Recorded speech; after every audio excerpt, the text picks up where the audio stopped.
Join us on the Path Radio Mix online. And to get there, type in thepathradio.com. That's thepathradio.com.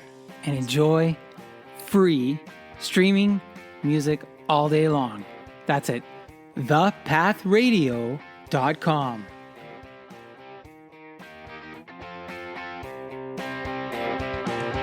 All right, now let's get to the main show, the Monthly Social Podcast, with me, your host, Guido Perino, as you go on with Guido.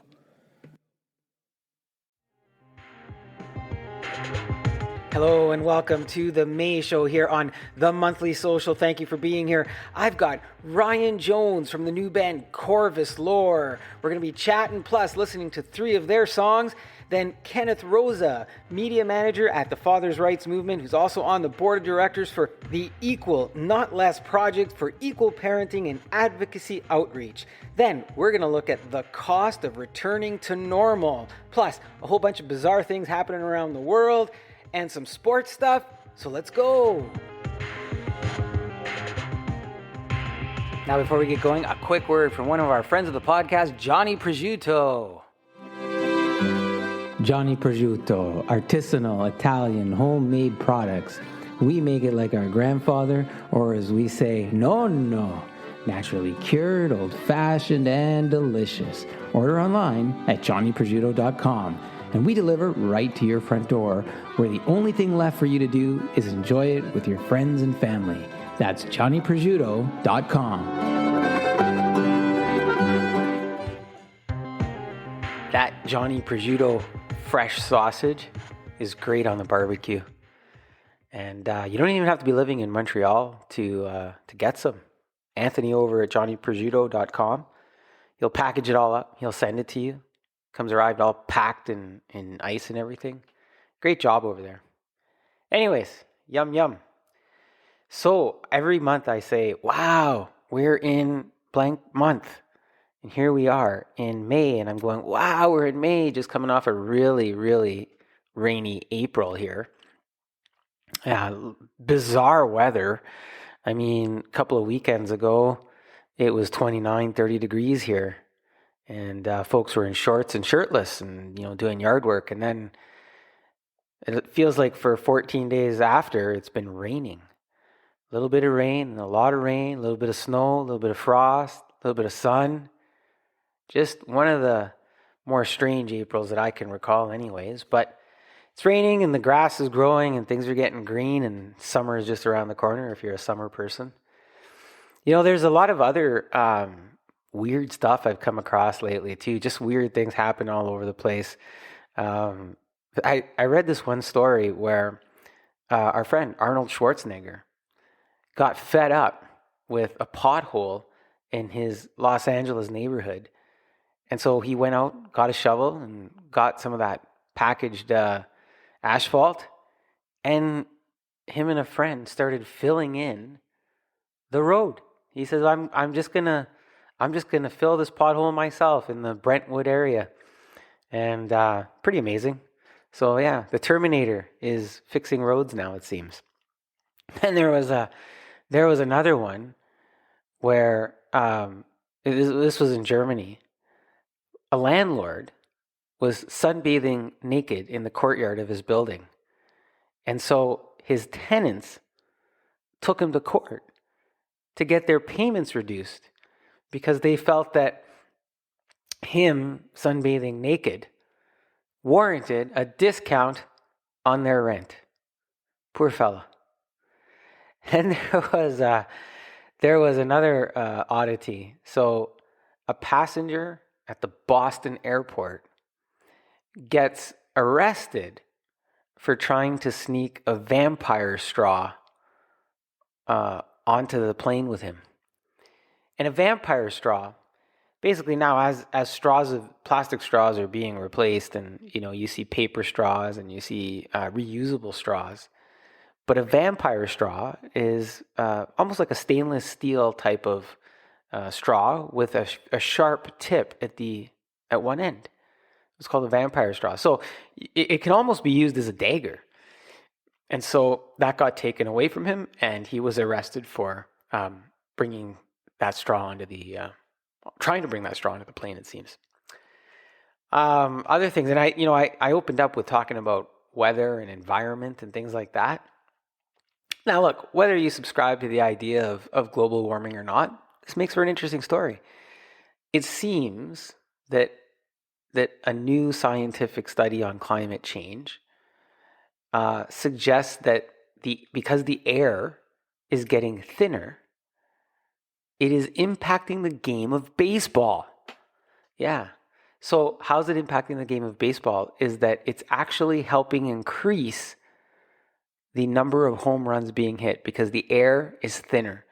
So they've mathematically determined that 1% of home runs on average from 2010 to 2019 can be attributed to climate change.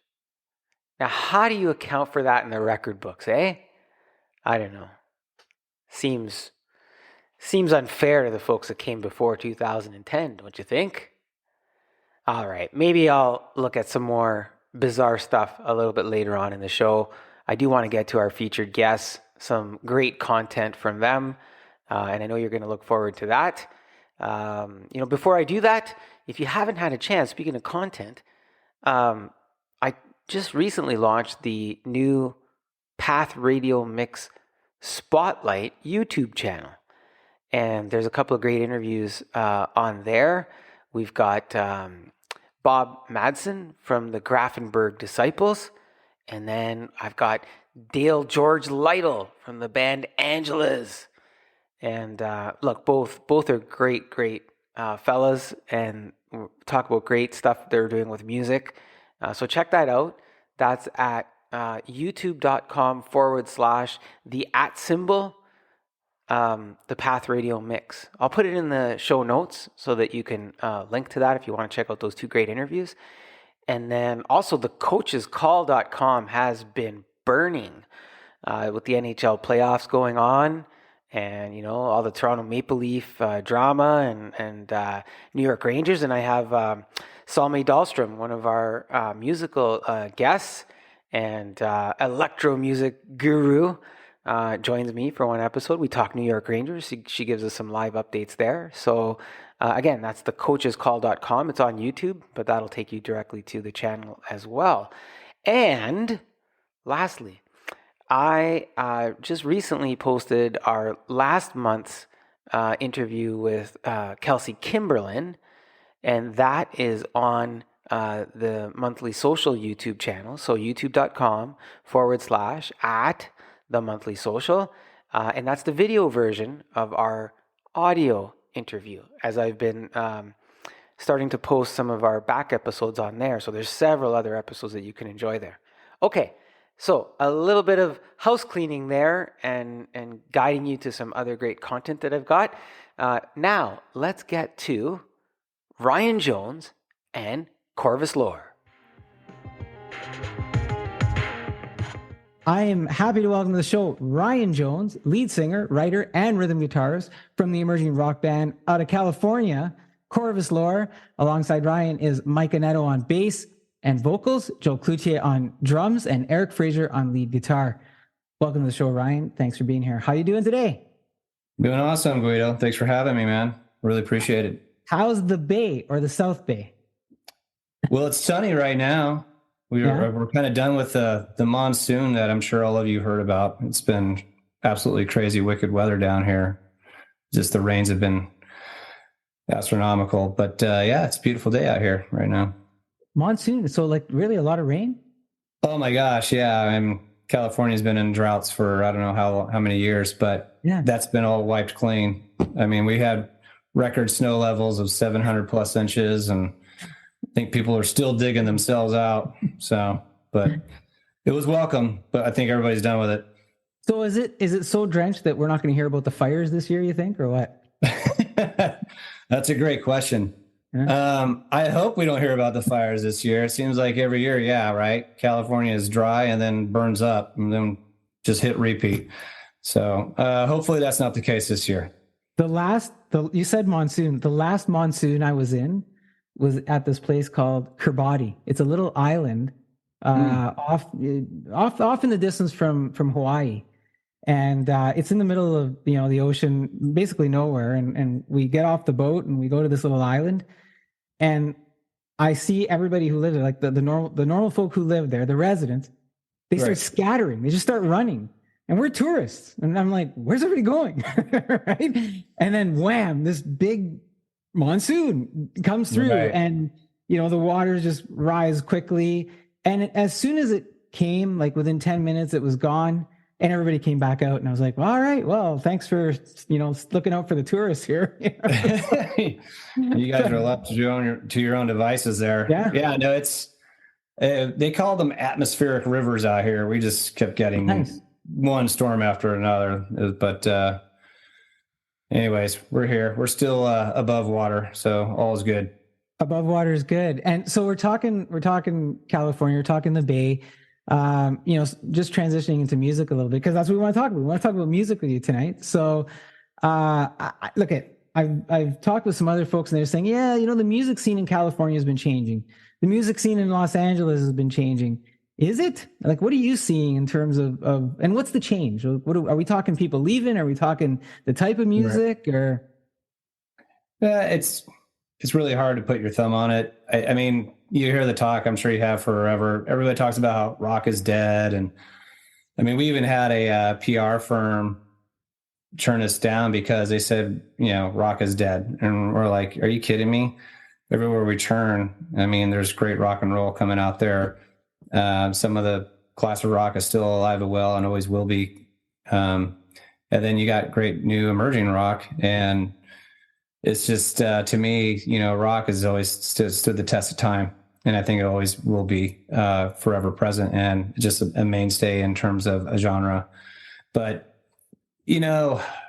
having lived in LA for a lot of years, really half my life, and then now up here in the Bay Area, I honestly haven't seen a whole lot of change. I mean, when we talk about rock, there's different genres within rock, right? We went through the glam and the heavy metal and, alternative and all that stuff still exists to a certain extent. But to me, I think rock is very relevant still. And it just, I think, the giant conglomerates and media and what they want to push and promote, they kind of push other things, but rock was still always there, but it's just not getting the attention it deserved.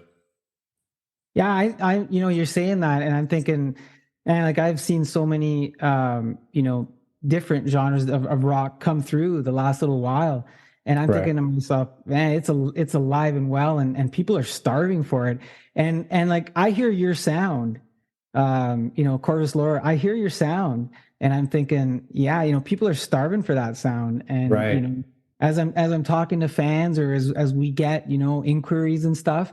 It's picking up and picking up. Now, what are you doing? Like, you talked about the genres and what are you doing to influence this next generation of rockers? What's different about it? That's really not our goal, is to try to influence. I mean, we just want to play music that resonates with us, right? Our music is really what I hope is for it to be timeless, right? You want music to be able to stand the test of time and span many decades. And you hear a lot of the influences within our music. There's the peppering in of, the 70s rock and the 80s and the 90s and so on. I mean, it's just a mixed mash of things. So we're really not trying to influence anybody to do this or that. We're just trying to be true to ourselves and, hey, this sounds great. Let's go with it. And people dig it, and they dig it. But it's, everybody wants to put you in a box, I guess, per se, right? And I get it. It's understandable. So, but I mean, we just focus on just doing what we do and let the rest speak for itself. Is that something that's just happening organically? Like you talked about the peppering in of some of the different sounds we are hearing. And I'm glad you said that, because later on I was like, I have a few questions I want to talk about your sound. Sure. Hey, we're here right now. So, is that organic, or is that part of the plan? Totally. Or? organic? Yeah, totally. I always joke. I always loved how bands would say, "Oh yeah, I want to sound like this or sound like that," and to me, that's like, okay, that's maybe an influence, but what are you doing to make it yours? What are you doing to make it, like unique, and what it is that really sells you as a band, and what is your sound? And we all have our influences, but quite honestly, Guido, I mean, we have all kinds of songs that, some of them, I mean, darn near would sound like country, or, something that did come out of the 70s, or like the Beatles or anything like that. Whatever's a good song to us, we're going to play it, and we'll make it Corvus lore, whatever that is, whatever people want to call that. But it's all organic. It's all authentic. We'll walk in the room and we'll get on a tangent on something. If it sounds great, then we'll just go with it. But we don't try to, again, put ourselves in that box as well, right? Let the rest of the world do that. We're just focusing on writing good music. There was a point in time where the industry did do that a lot more, right? Let's put it in a box. This is what you are. This is what you're supposed to be. And by the way, you got to do it for so many records, right? Right. For so many albums, right? Right. Ryan, you said the name a couple of times, and I've been saying it, Corvus lore. It's an interesting band name. If you start looking into it a little bit, you go, there's the constellation, there's Apollo.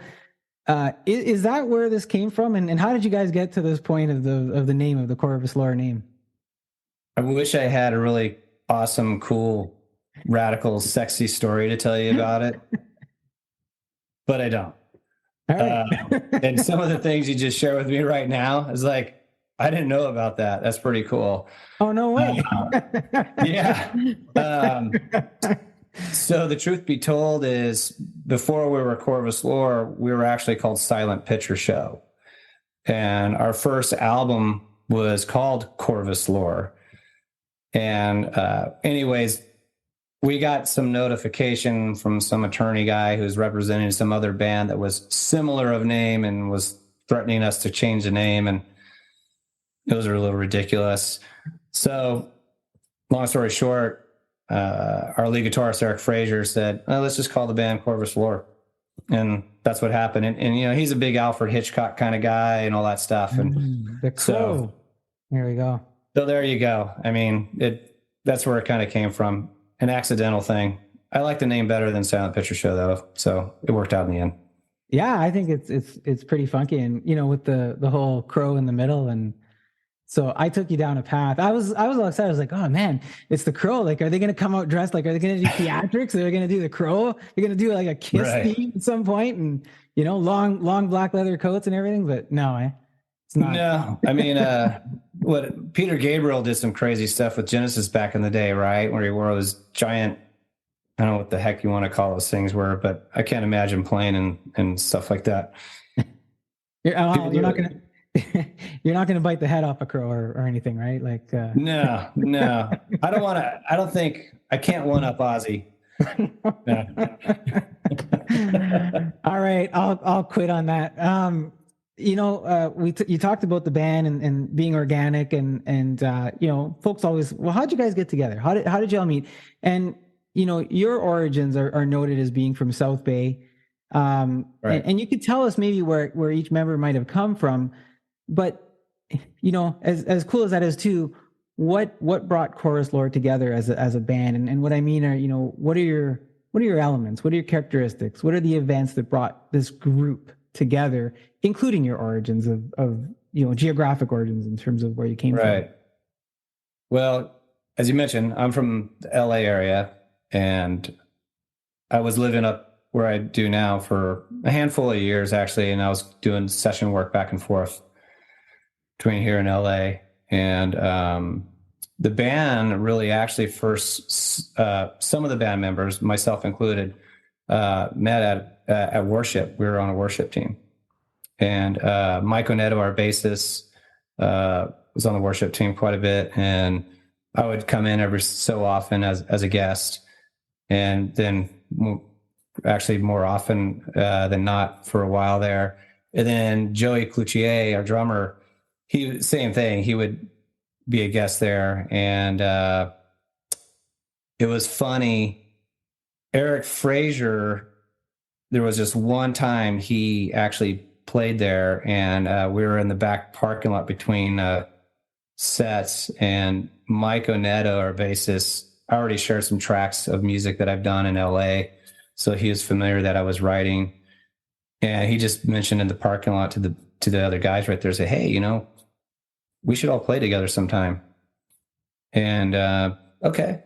So we all got together, and the chemistry just happened from there, really. I mean, it was really an accidental thing. I wasn't looking for a band, and I don't think anybody else really was. I know, you know, Mike, Joey, and Eric are all from the Bay Area, and Mike and Eric have been in other bands together, like some tribute bands, and they've had their own levels of success with other bands independently, but they're already familiar with one another.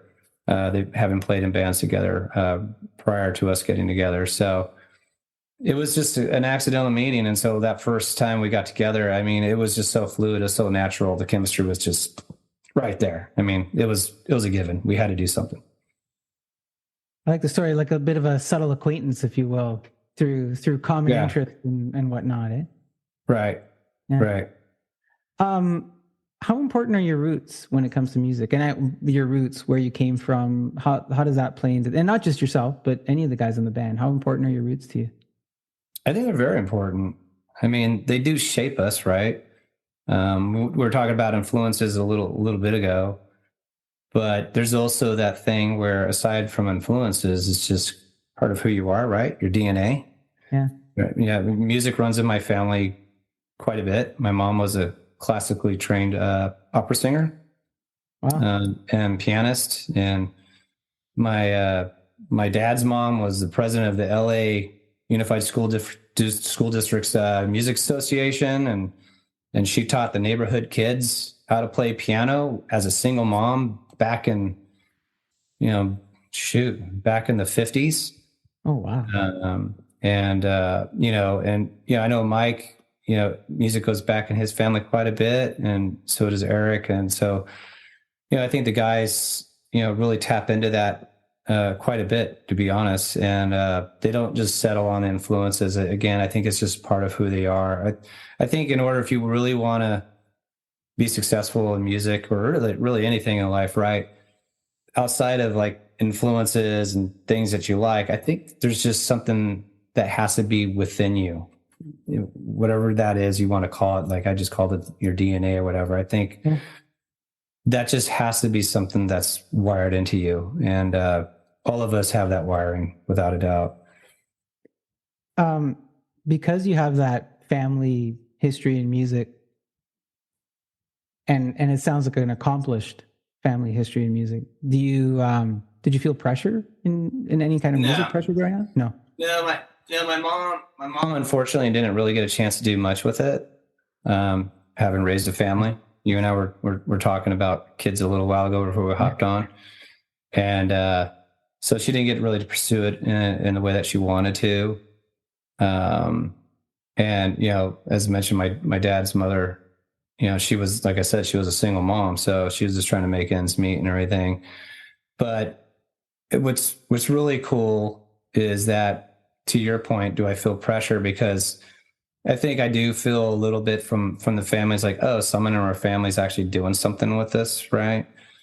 And so, yeah, I mean, it's a little bit, but it doesn't really bother me. I just go out and do whatever it is that, you know, makes us feel good about doing the music that we do, and let things kind of come to play as they come to play. Pressure and pride at the same time. You talked about, you know, the guys and what each of you bring, and we talked about how the music is organic and whatnot.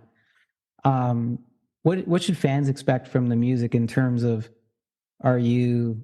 And I know you're like, hey, we could do different types of rock and roll, but are you power rock? Are you lyrics? Are you rhythm? Are you mainstream? Is it all the above? And this is how we feel today, and this is what you're going to get. So come for the ride. Is that right? Yeah. Mix? We're a mix mash. I think a lot of times when people ask us maybe the similar question, we describe ourselves as like hard melodic rock. We focus on, very hooky, powerful riffs. Vocals are really a centerpiece of it all. And we focus on like power vocals, I guess, for lack of better words. But most importantly is really strong melodies.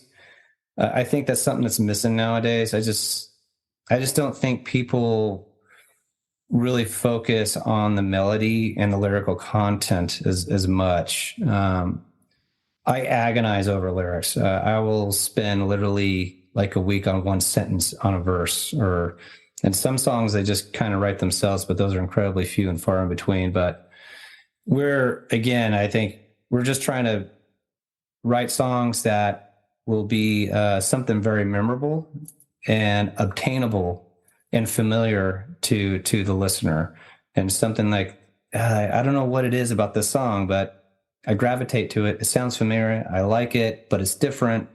And that's all in the craft of writing, of good melodies and maybe a little catchy little guitar line that's just sprinkled in here or there.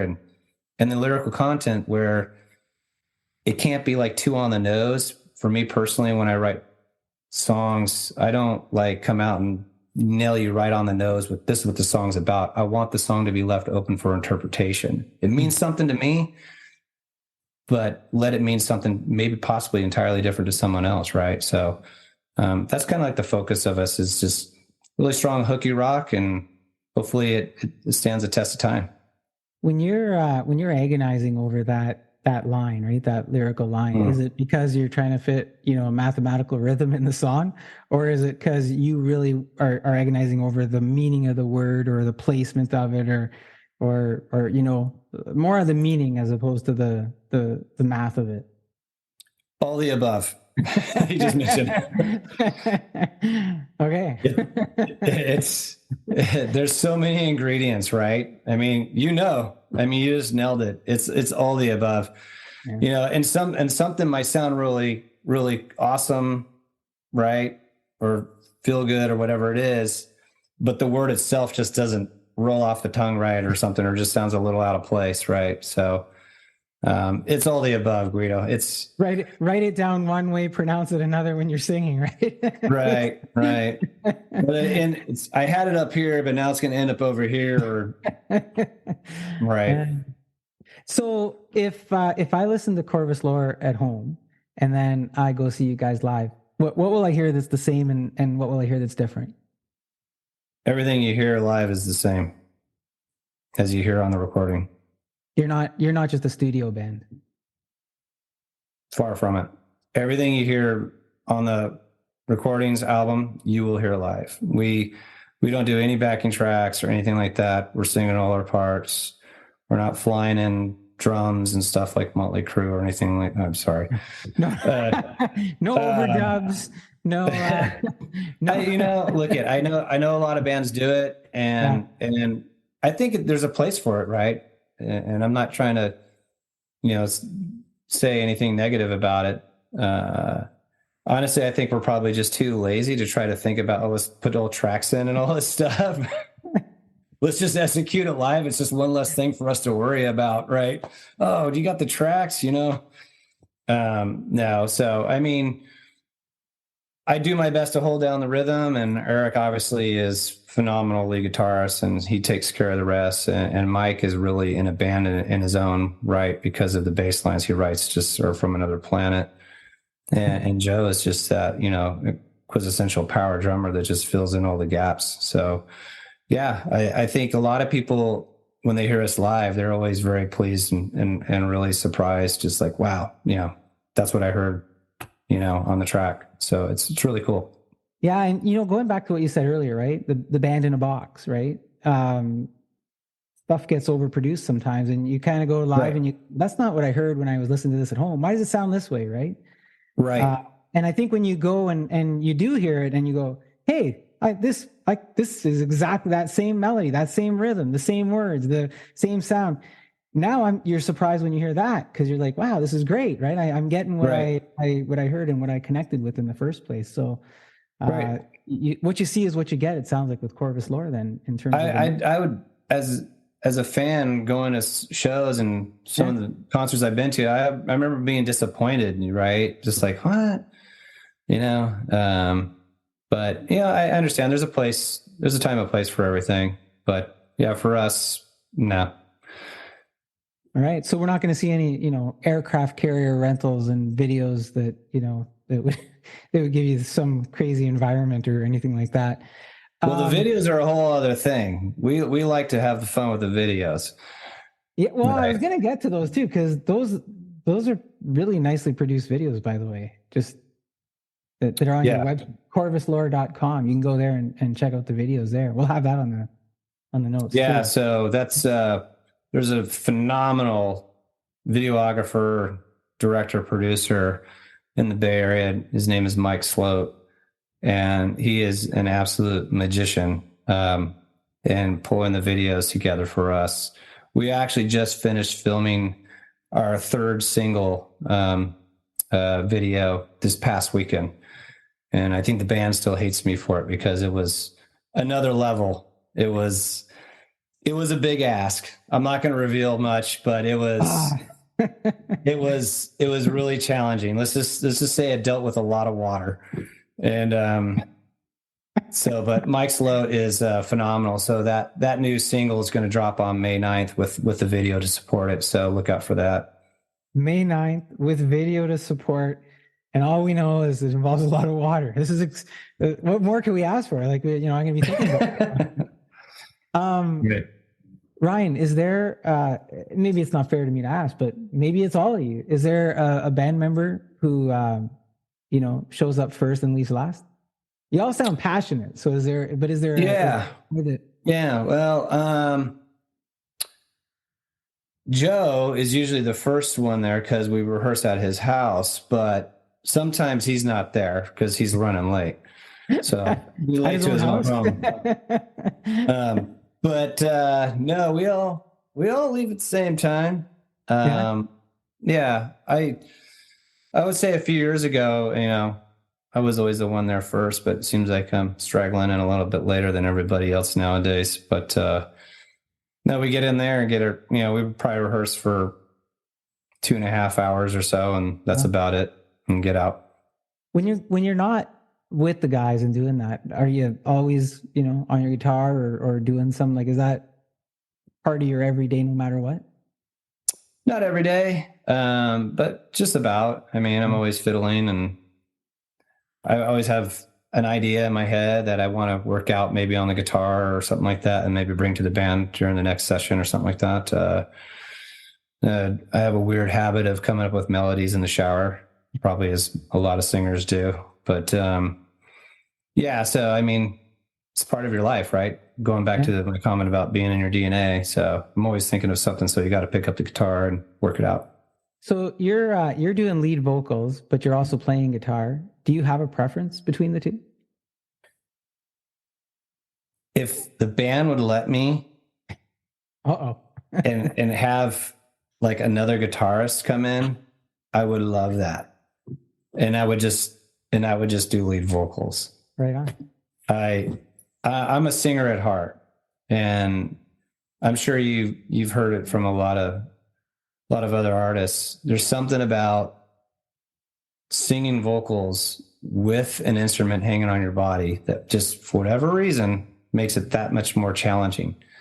Of course, you're focusing on executing your guitar parts, so that probably has something to do with it. But there's something about the physical element with an instrument strapped to your body that, for me, is just it just makes it a little bit more challenging. But I think in a lot of ways it's made me a better singer, because when I get that guitar off of me, it's just like I really want to let it rip, and I have a lot less worry, So, but I would love to have another guitarist in the band, but that's not going to happen.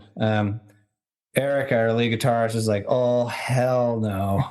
So I'm like, whatever. Why is it? Is it because it introduces like another element in the band? And I think it does. Smooth right now, and it's good. And I think it does. I mean, why wouldn't it, right? I think it would. Yeah. I mean, and it's just one more person that potentially could show up late to rehearsal, right? So, um, but yeah, yeah, I don't know. I would entertain it, definitely, as I mentioned, but I don't think the other band members are open to it. So that's okay. I'll power through. I mean, look, you got your vocals are killer. Like they're just killer vocals. No, thank you, man. Your range is wild, and Thank you. wild in a good way. I like listening to your tunes. I just floored by it.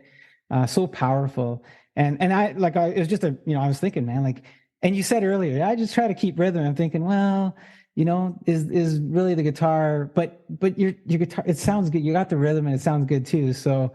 But hey, whatever, maybe it'll happen one day where you just let loose that way. I know, what's weird for me, like we were talking earlier, and I said, well, I'm a little bit of a music hobbyist, and I have all these little quirks about me. I hide behind the guitar. I don't know how to Oh, really? I don't know how to sing without the guitar almost. But that really? just maybe because I might not be a good singer, so I don't know. Or I might not be a good guitarist either. Which is why I talk to folks like you. But you're more comfortable on the guitar, is what you're saying.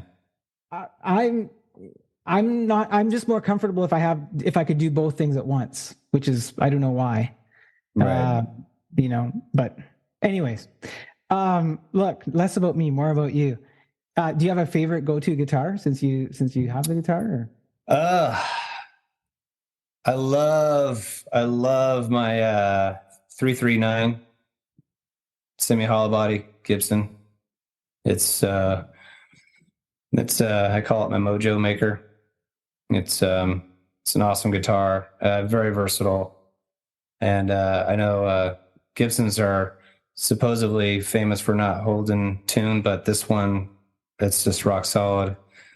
And the other guitar that I really love a lot, that I go to a lot, is my Nick Huber cross-statter too.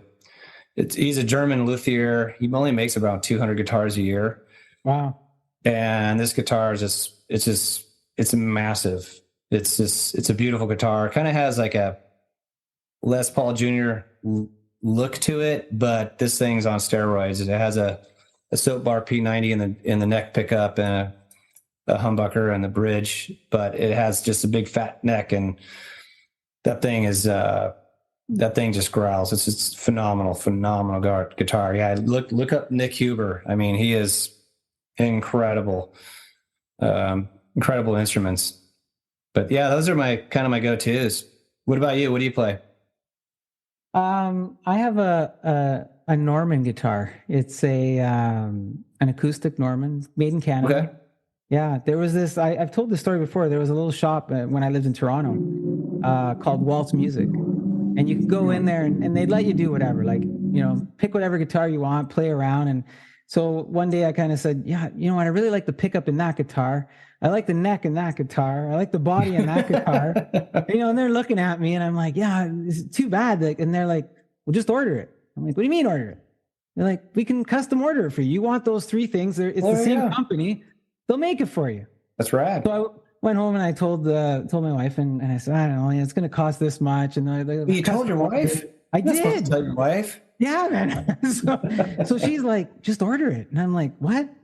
She's like, yeah, order it. She's like, you obviously love all these things about it. Why would you pass this up? Like, you keep going there. Stop going there. Just buy something. Sounds like my wife. Yeah. So that was it. She convinced me to buy that. From an electric guitar perspective, I love Les Pauls. Like the Les Paul guitars are right. I have a Les Paul, but it's not the high end. I have a studio. It's great, but I love my. Speaking of acoustics, I have a Guild True American Dreadnought, and that thing is 20 plus years old, and that thing is phenomenal. I love that guitar. Now, are you? With your guitars, are you let them live their life sort of thing? Like you get the nicks and the scratches and the just let them live their life, right? Like you don't refinish it and it's character. Yeah, same. Yeah. Okay. Yeah. Cool. Yeah. Took me down the guitar world there for a second.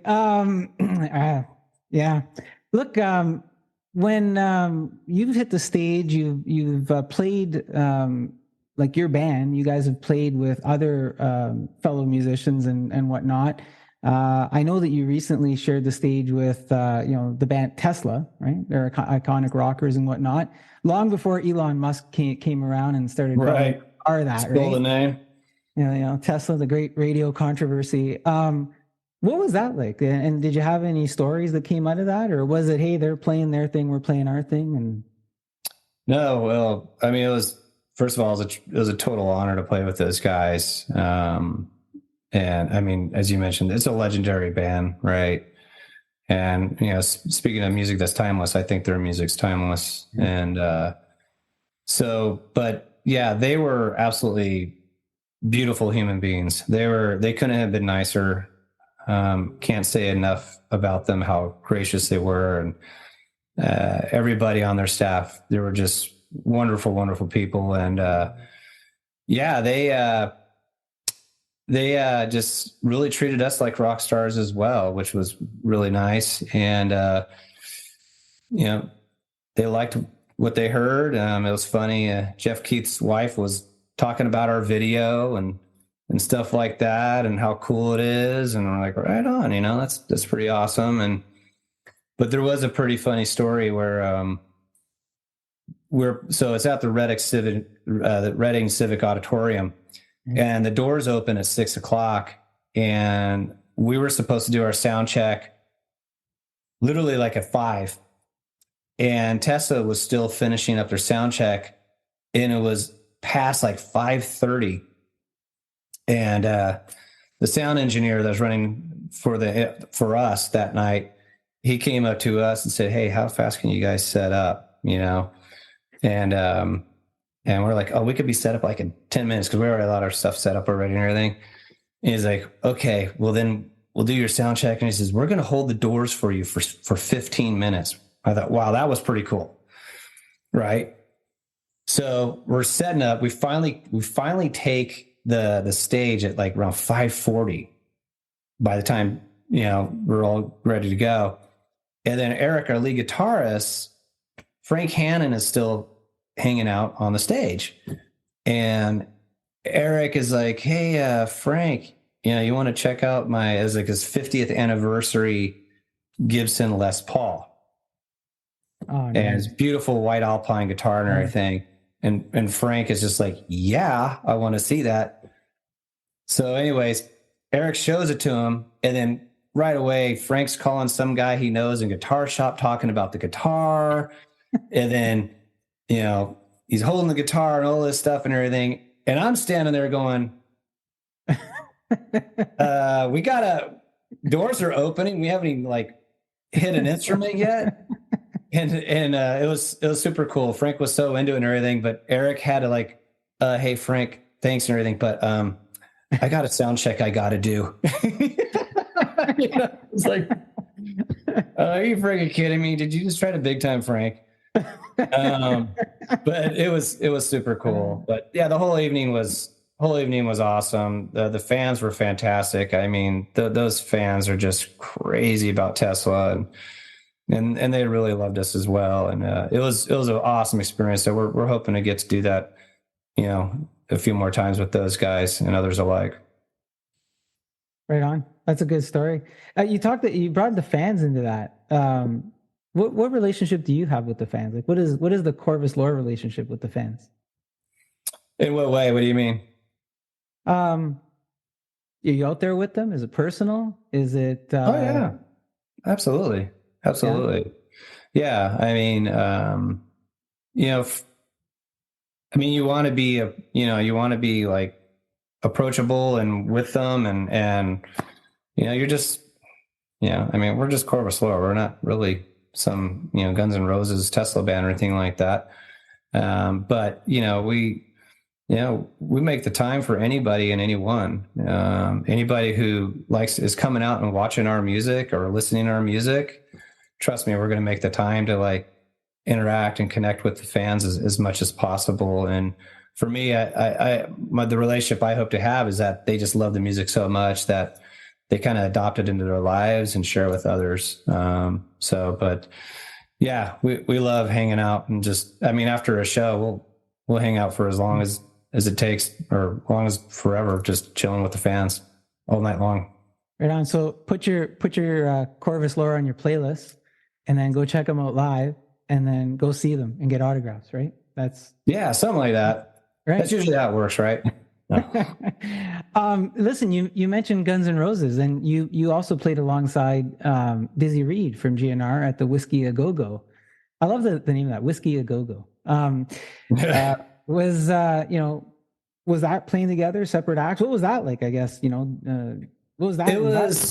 It was honestly, Guido, it was crazy. I mean, there were a lot of bands playing that night, so we weren't playing with him. We were in our own thing, and it was great. I mean, we went on fairly early, and we had a killer show. As a matter of fact, Dizzy Reed and his whole band came out and checked us out. They're like, "Who are these guys?" So that was really cool, and a lot of nice compliments there. But it was a lot of bands and a lot of craziness that night. But still, it was a complete honor to play with, and share the same stage with him on the same night. Yeah, exciting night. You talked earlier about, Corvus lore is Corvus lore. We go out, we do our thing. Does it bother you if fans or pundits say, hey, they sound like Stone Temple Pilots, or they sound like Velvet Revolver, or they're an alternative version of punk GNR or something like that? Does it bother you or anything, or do you hey, great, that's what you hear, that's what you get, right? Right. I haven't heard the punk GNR before. That's a new twist, but we do get the Stone Temple Pilots and Velvet Revolver. Every once in a while, we get a little comment about the Cult or Soundgarden, stuff like that. And honestly speaking, if they're comparing us to bands like that, I'll take it all day, because those are legendary bands. We're not trying to be them. Again, we're who we are. But if people, going back to my comment earlier, like if there's something that sounds familiar and obtainable to them, and that's how they relate or translate the music to, then I'll take that. But those are all legendary bands, and some of those bands are really, quite honestly, our heroes. I mean, Scott Weiland to me is probably one of the most overlooked vocalists. I mean, Scott just you want to talk about melodies? That guy had melodies for days on end. I mean, very, very charismatic vocalist, and dynamic too. Just phenomenal. So Scott and Cornell have been big influences for me personally. Ryan, Corvus lore has put out a few singles, and I also see you have an album on the horizon. I hopefully I got the name right. Lucida? Yeah. Lucida. Thank you. And that's on the Valley of Fire record label. Yep. It looks like the album's going to have 9 songs. And is that right? Now, is the album, is it going to tell a story? Like if I go song to song, does the album have a theme? Right. Well, I'll let you in on a little secret. So the theme of the whole album is basically home.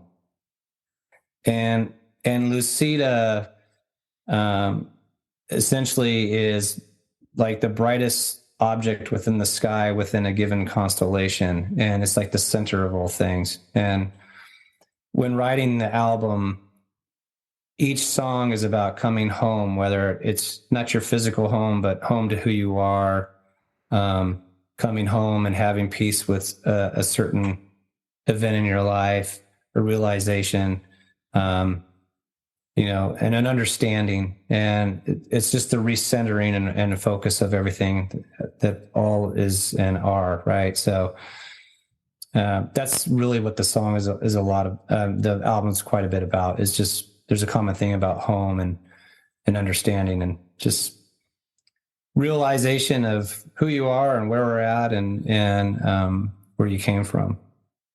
So I love it has a theme. I love that theme. Do the songs play into each other that way then? Like the messaging? No, not necessarily. No. So Not like for what you're trying to describe, I think it was like Operation Mindcrime or something like that from Queensryche, right? Or Meatloaf, or no, I'm just kidding. Right. Just kidding. Not a rock opera. No. No, they don't play into one another, but they carry a same characteristic, which I like that because they're independent, and yeah, it's a great album. I can't wait for everybody to hear it. And yeah, I'm super excited when I hear that the album has a theme and that it carries something like that. I get super excited. I think that, we're so, I'm not bashing the whole idea that we release singles and release singles and release singles. It's obviously working, but I'm just maybe it's a purist thing. I don't know. I like the idea of an album and having the theme and having the story of it. And right. But I also, if you give me the chance, if I could flip through a book, I'd still do that as opposed to a digital download. But I don't know. Right. I've said too much. Yeah, I mean, like recording an album is a lot like building a house. I mean, it's a tremendous amount of work and effort, and to think of all those moving parts and have it all kind of flow into one another. If you're doing like a total theme that actually connects to one another, that's a lot of creative thought and writing to be had, right?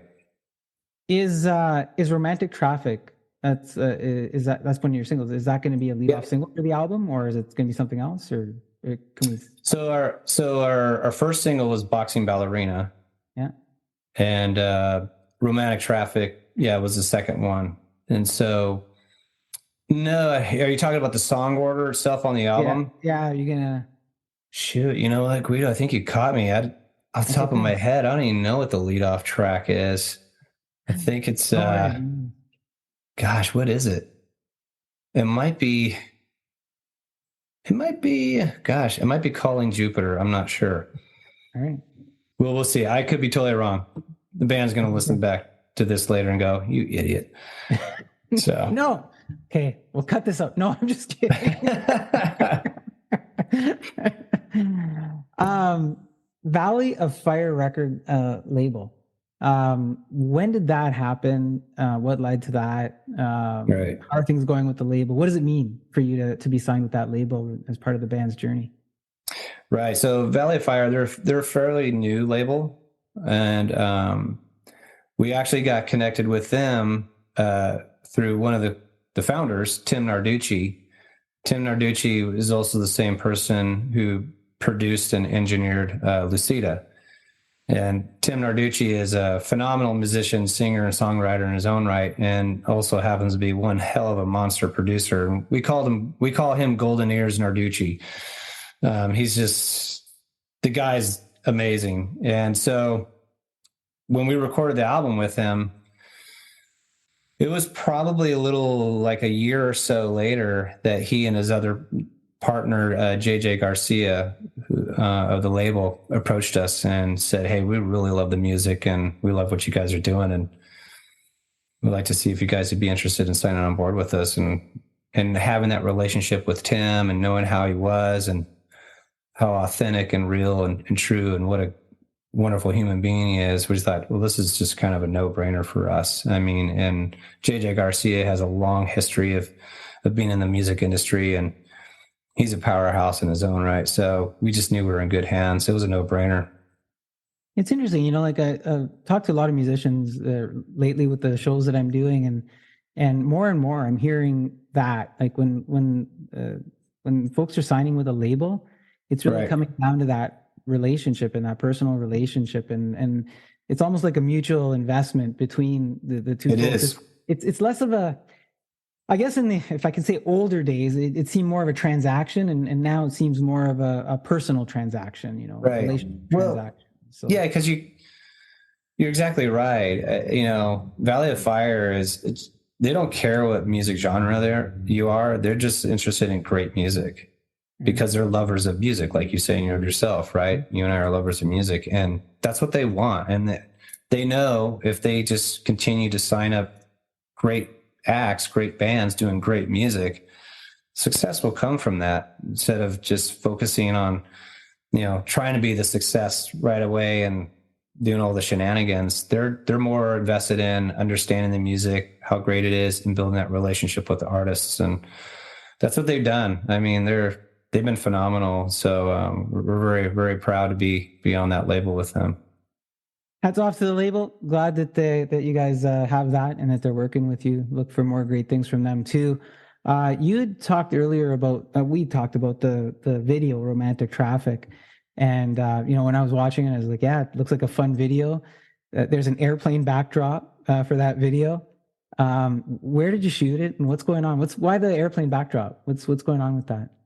Well, so Romantic Traffic, the song is about my crazy travels. Specifically, I used to travel to Asia quite a bit, and it was really hard because I was gone for very long periods of time. Very hard on my relationship with my wife and my family, and so this title is deceiving because a lot of people look at traveling as it's very fantasizing and romantic and all this stuff and everything, but there's a dirty side to it, and it could be grueling and taxing, and as I just mentioned, it's hard on relationships and at times not a whole heck of a lot of fun. So that song was inspired by all those travels, and so what we wanted to depict in the video was all these crazy things happening as you travel.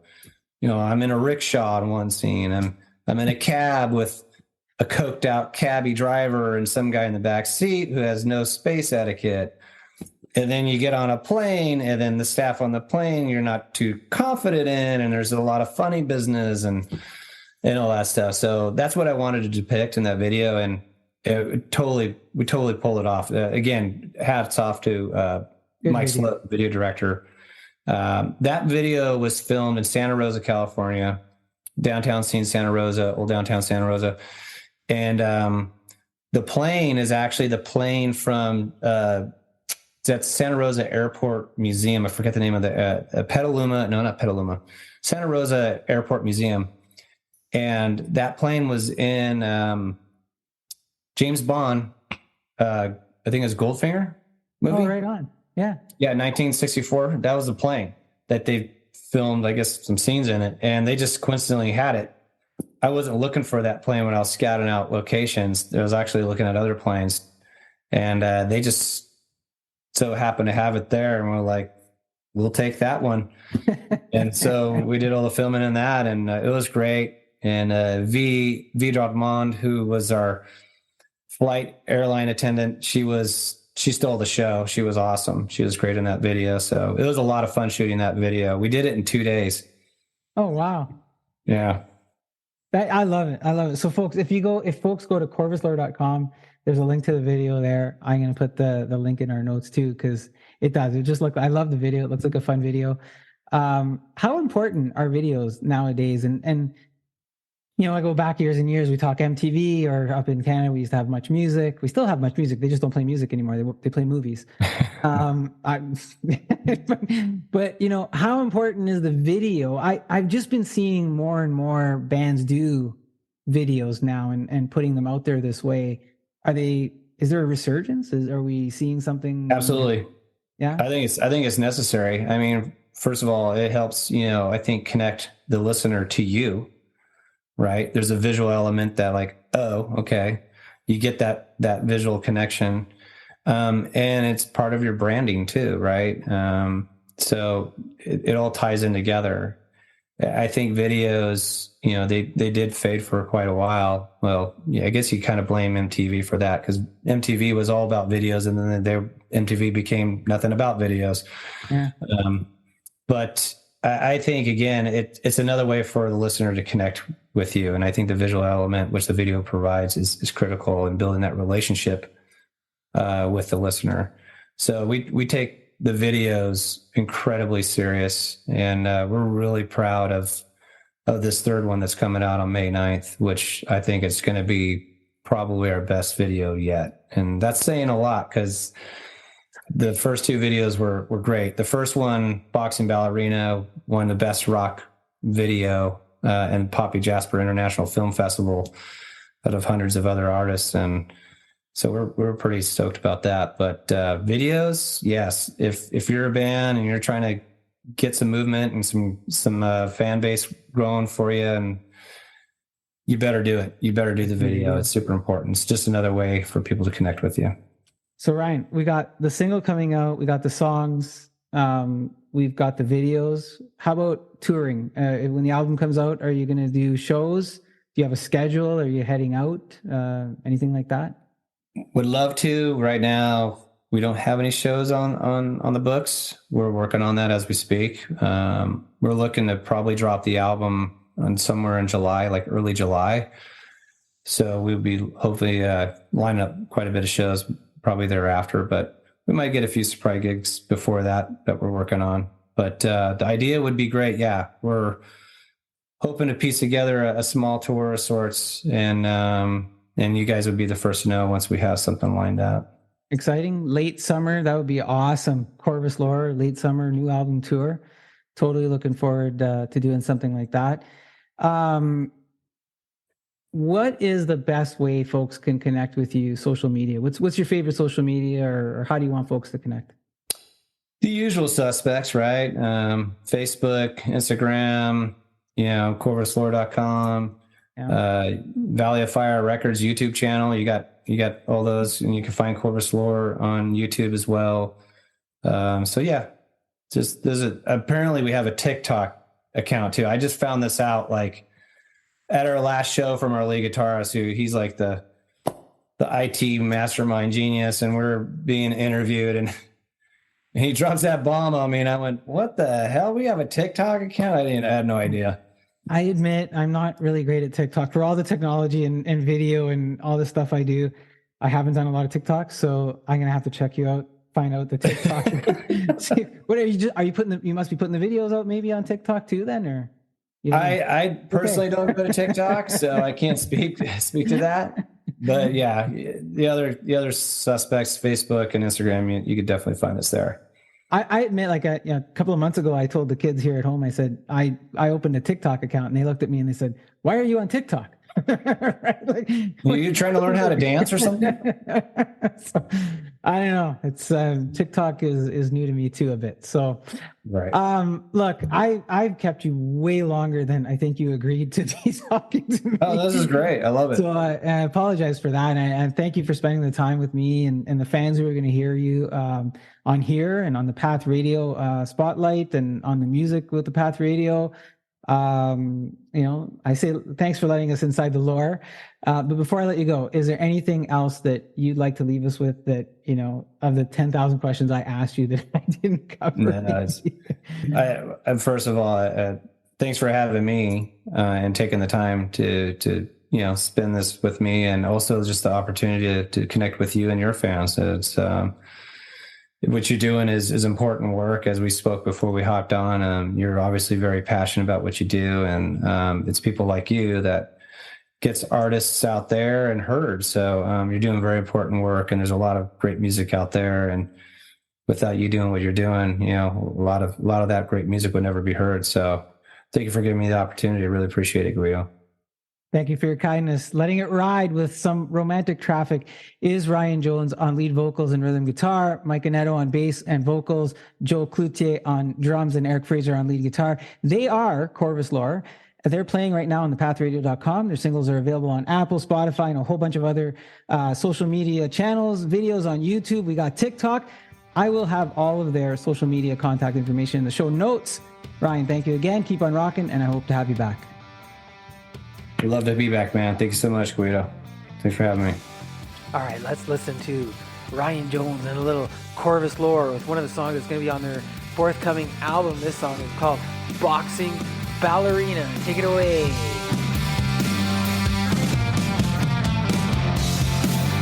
Boxing ballerina, got jobs that make me cry. Breaking leather with you one more time. And I slide away. I'm dogging on them bruises, on red whips of braided light, shaking off the lashes of your pride. Oh, shake me off that line. Pictures of you, pictures of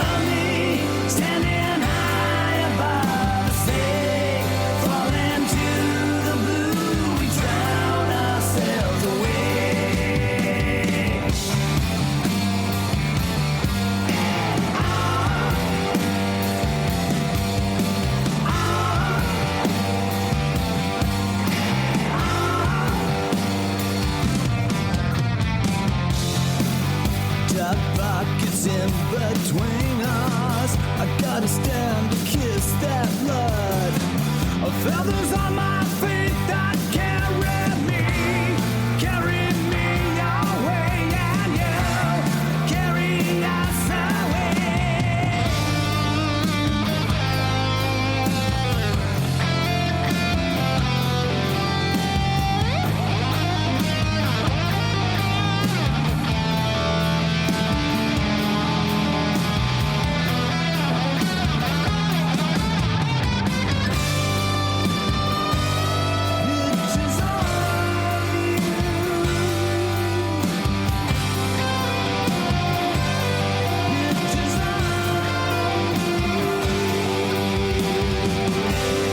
Pictures of you. Pictures of you. Pictures of me, standing high above the sea, falling to the blue, we drown ourselves away. Wishing you were here with me, floating on a memory, looking lost and blue, we lose ourselves, lose ourselves.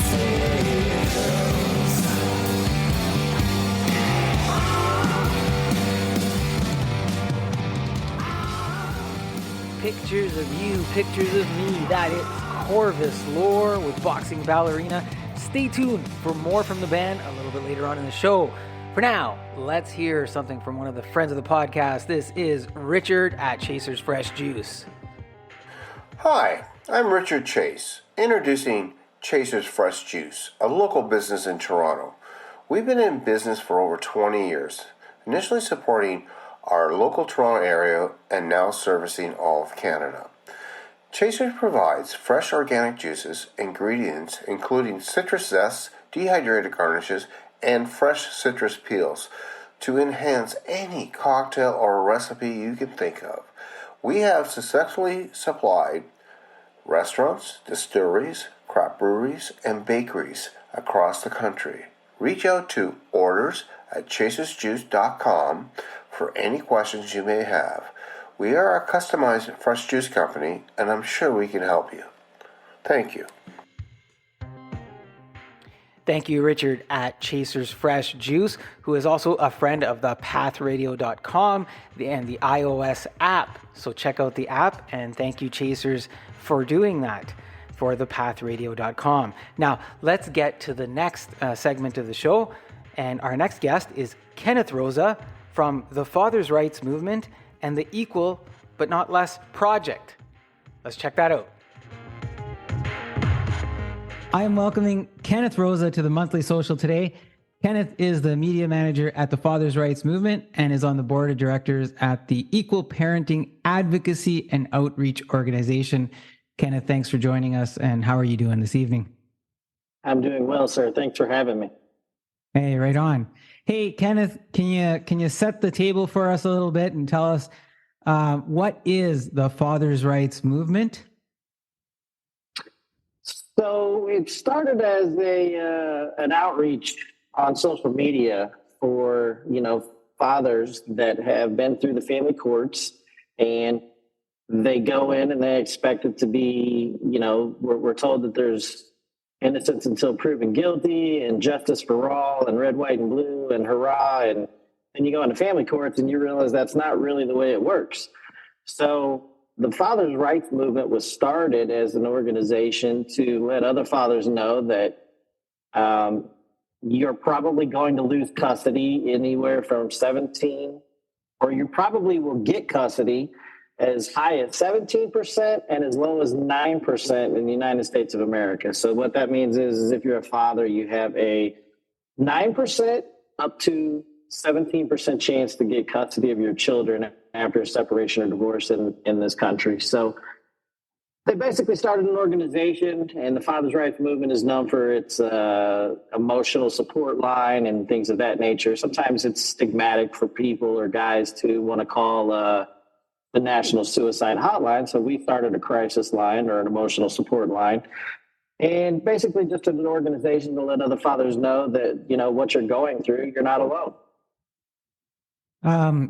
Kenneth, how big is the organization now since you started it? I didn't start it. It was started by a guy back in 2012. I joined up with them.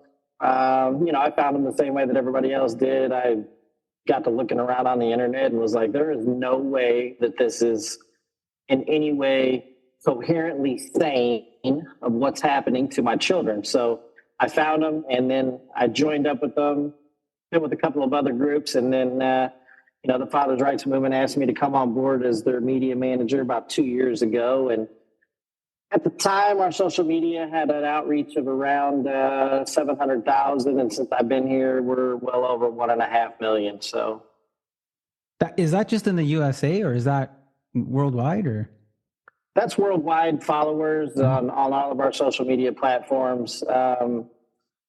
One recent post that I did was seen by 19 million people. So I don't know if that's, United States. I didn't take the time to look at analytics. It does break it down that far, but 19 million people, that's a pretty good chunk of viewership for this issue.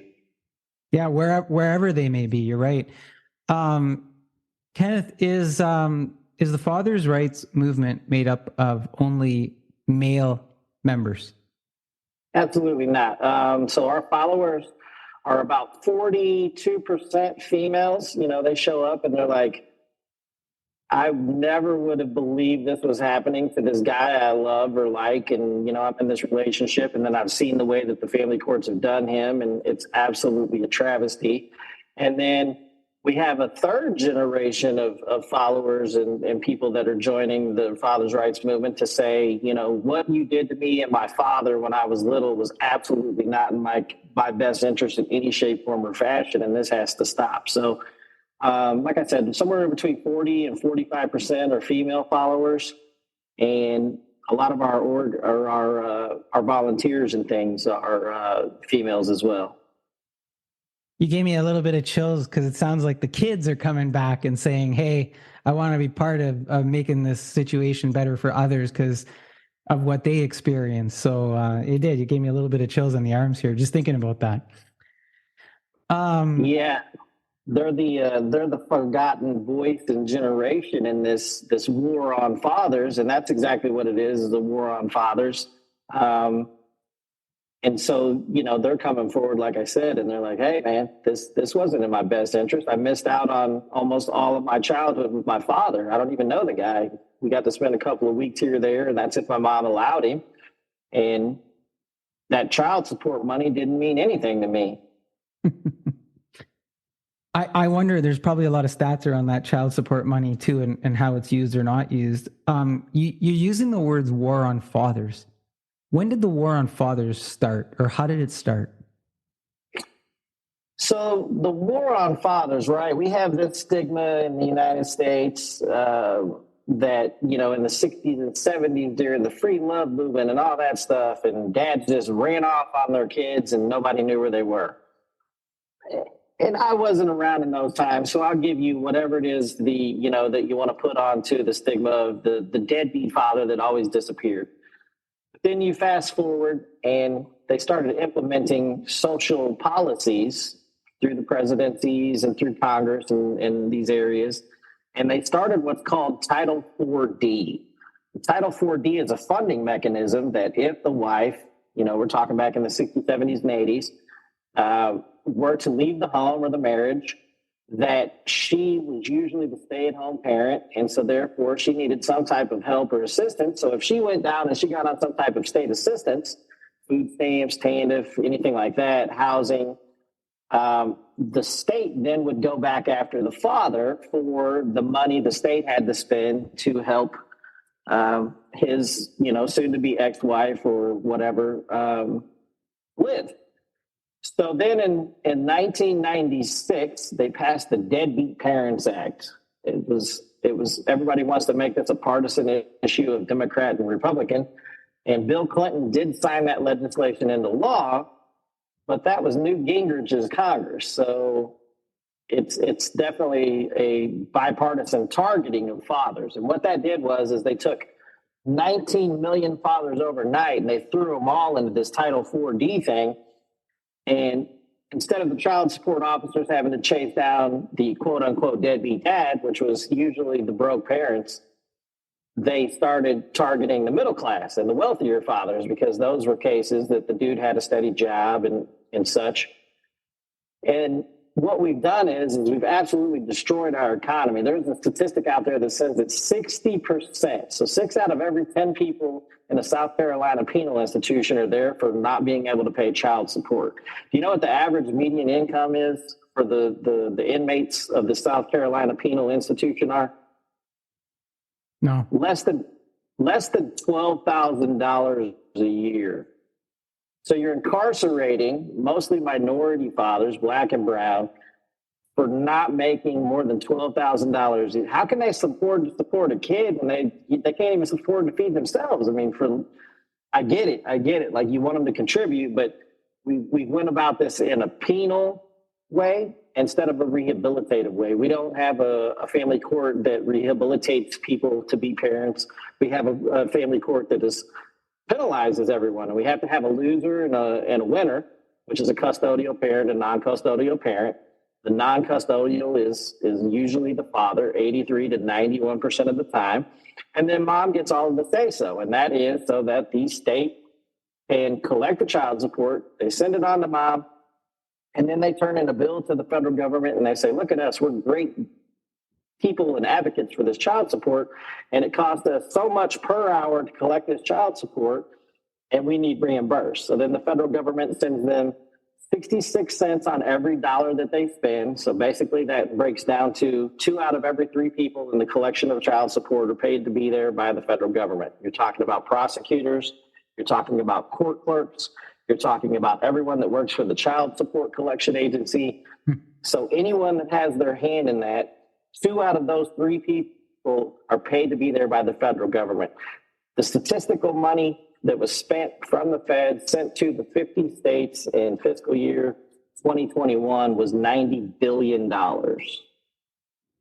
That's staggering. Seems like misdirected funds, but it's staggering. It gets even better. So if you suspend enough driver's licenses and you lock up enough people and you meet enough certain criteria and you collect every dollar that you collected the year before plus $1 more in child support, they give bonuses to the states. So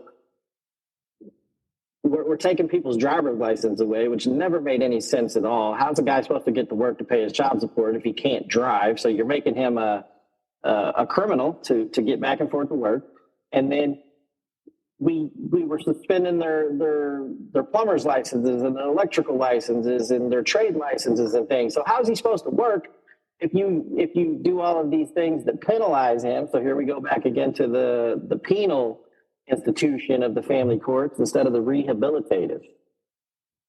Yeah, I mean, you take away the job, you take away the mean of income, you go put them in jail, and then you say, well, you're not fulfilling your responsibilities. That's what I'm hearing. Right. And then we call them a deadbeat dad, and we wonder why they get out, and they have, 6 felonies for driving while suspended or revoked while they're trying to get back and forth to work. And then, they're not getting to see their kids the whole time. And then they just spiral out of control, and the illicit drugs and things that come with all of that, the depression and the suicides, you're 4 times more likely to commit suicide as a man in family court than if you're a female. Why is that? That directly correlates to the fact that moms get custody 83% of the time. Kenneth, you said something in a few moments ago. You said winners and losers. Is the Father's Rights movement interested in winners and losers? We are not. We are interested in the fact that it shouldn't matter. We will help a female or a mother just as quickly as we will help a father. An injustice is an injustice to us all. So when we say winners and losers, the way that the system is set up now with the custodial and non-custodial, it does not work. It's created these adversarial gladiator type events to where we now have daily shootings at child custody exchanges because one parent feels that their whole life is being threatened and taken from them and the other parent's in control of it. We want everybody to be on the same playing field of equality, that when you walk into a courtroom, every child has equal access to their father and their mother, unless there are mitigating circumstances that would take that away. Like, for instance, nobody wants their kid to be with an alcoholic, right? So if the person has 18 DWIs, nobody's advocating for a child to get in the car with an 18 convicted felon DWI driver. But does that mean we think that they should be removed from their child's life? Absolutely not. There just needs to be safeguards put in place to facilitate a safe environment for that parent-child relationship. Same with illegal drugs. Same with, we feel that it should take clear and convincing evidence to remove a parent, male or female, from their child's life without just cause. And the system we have in place is a preponderance of evidence. So what they say is whoever the judge believes 51% more likely than the other party, that's the party they're going to side with. So the system is set up, everything is penalization against one party, whichever party they deem to be the loser, and we want to change those laws. We've actually started that in many states, and we're continuing that forward. It almost seems lazy at the court level to just say, well, I'm just going to pick one side. It's the easy thing for me to do. And I don't care about the circumstances, where it seems like you're providing a logical approach where you say, look, it's circumstantial. Let's look at things. Let's try to make sense of this. Let's not take either parent out of the child's life. Let's see how we can maximize the experience given the circumstances that we have in this scenario. Now, I've been asking you questions about the father's rights movement, but there's another agency here, if I can call it an agency. It's the Equal Parenting Advocacy and Outreach Organization. What's that, and how does that relate to the father's rights movement? So that's the Equal Not Less Foundation, and they're out of Texas. And what the Equal Not Less Foundation does is when you are a father and you just cannot make any headway, like you're bringing paperwork to us and you're showing that the judge is just absolutely violating your constitutional rights, your humanitarian rights, and things of that nature, the Equal Not Less Project has stepped in and helped these fathers file the paperwork that gets them back into their child's lives, whether that means getting a judge pulled off of their bench, whether that means getting somebody recused. You know, we've had people come and they say, no matter what I do, when I walk in here, this judge hates me. What do I do? So we'll go find an ethical behavior, and we'll show that father how to use the system against itself, because no judge wants to be blasted in the news for depriving humans of their human rights. And so we've had pretty good success with that. In between the two, the way that I got involved with the Equal Not Less is I made the national news 2 years ago for the first prototype lawsuit of its kind, pursuing my guardian ad litem and therapist in the state of Missouri for the deprivation of my human rights, because a video was leaked of my guardian ad litem talking about how they basically sell kids to the highest bidder, how the judges are in on it here in the St. Louis County area, and how they call themselves Cash for Kids LLC.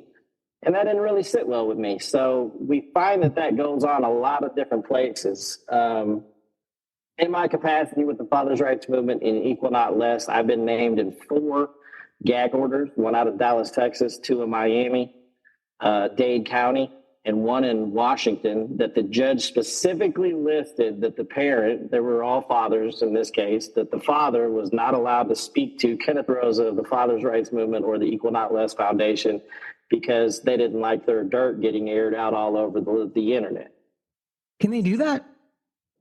Absolutely not. It's against the First Amendment.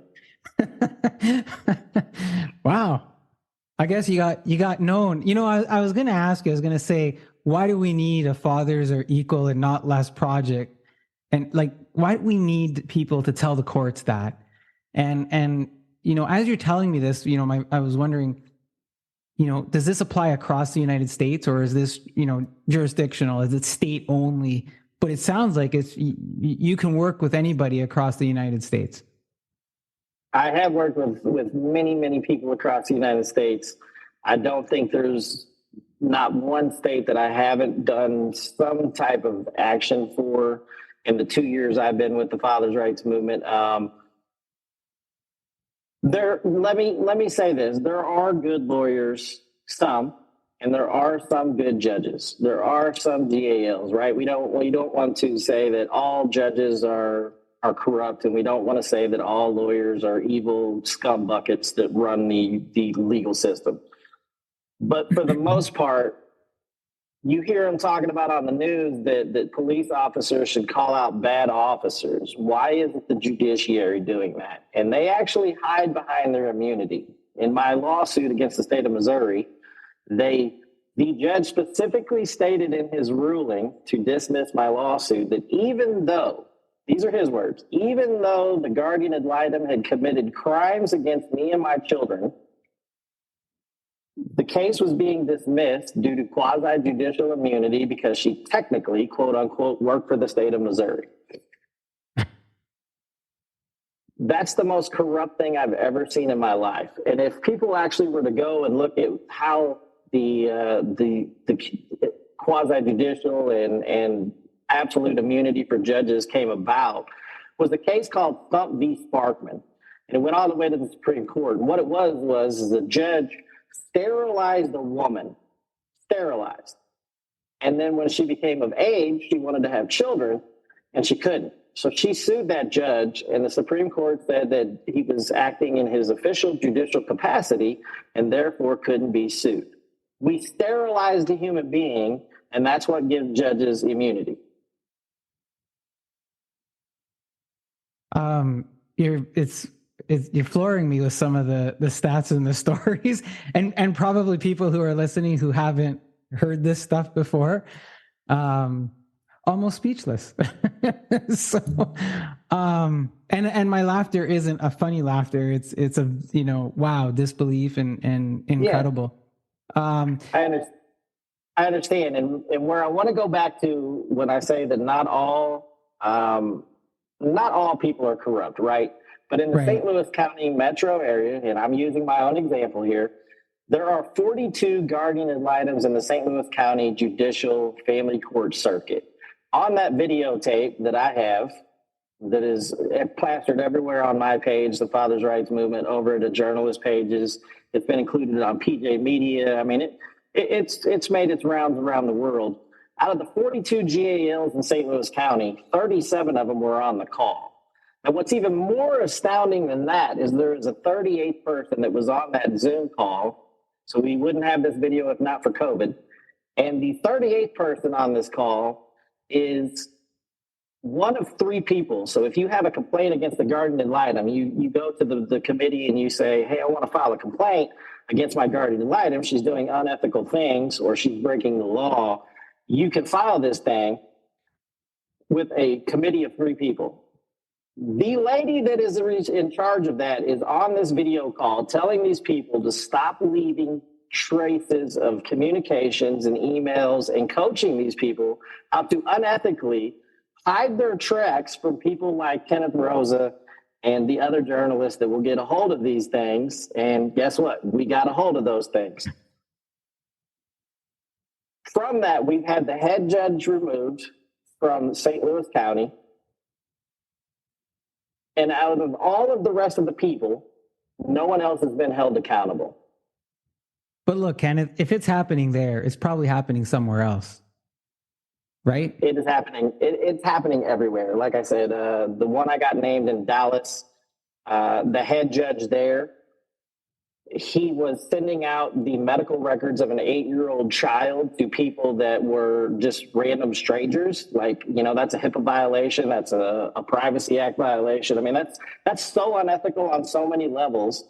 And because I got a hold of the emails and the messages in between this judge and a random person, I got a gag order stating that I should be quiet, not because he's not doing anything wrong or illegal, just because he doesn't like the fact that I'm bringing light to their crimes. They're absolutely crimes. Yeah, you have evidence and logic. Do you guys have, here in Canada, we have a children's lawyer, Office of the Children's Lawyer. So some children can have their own representation in a case. Do you have something of that sort or equivalent? Is that what you're referencing when you're referencing some of these cases? Correct. That would be what we call a guardian ad litem. And most of them, not all of them, but in most states, you have to be an attorney. And the number one trigger to get a child advocacy lawyer or guardian ad litem named to the case is an allegation of abuse. So as soon as an allegation of abuse is thrown out, then you automatically have to bring into the mix another court-appointed official. So then she starts appointing therapists, and then those therapists start appointing their people. And before you know it, the whole circus is on fire and everybody's running around with their tails cut off because everybody's just draining their money and nothing gets done. We have one of the other guardian ad litems. Her name was Sarah Pleven, and I have the paperwork from her. She made the father and the wife sell their home. They got $61,000 in equity for the sale of their home. She turned in a bill for her guardian ad litem fees that was $60,700. She left them $300 for the sale of their home. And then miraculously, even though the case had been going on for 3 years, as soon as the house sold and she got her bill paid, the case settled within 5 days. No, nothing smells funny there, right? Miraculously. Right. Miraculously. Kenneth, on the Fathers' Rights Movement, you were talking about some stats earlier. On the Fathers' Rights Movement website, which is tfrm.org, it states that according to the most recent U.S. Census, mothers are granted sole or primary custody of a couple's children 79.9% of the time. In Canada, a stat from existing court orders, according to the Department of Justice, it's 79.3% of children under the age of 12 are placed under exclusive custody of the mother, and only 6.6% of the fathers have sole custody of the child. 12.8% of the court cases have granted shared physical custody to both parents. Those are all some lopsided numbers. It doesn't matter which side of the border you're on, whether it's Canada and the US. I don't have any global numbers with me here today, but look, it's consistent in both countries. Those numbers are pretty close. We have two different types of judicial systems. There's something else going on here, right? Like, why is this so lopsided in two different countries and they do things in two different ways?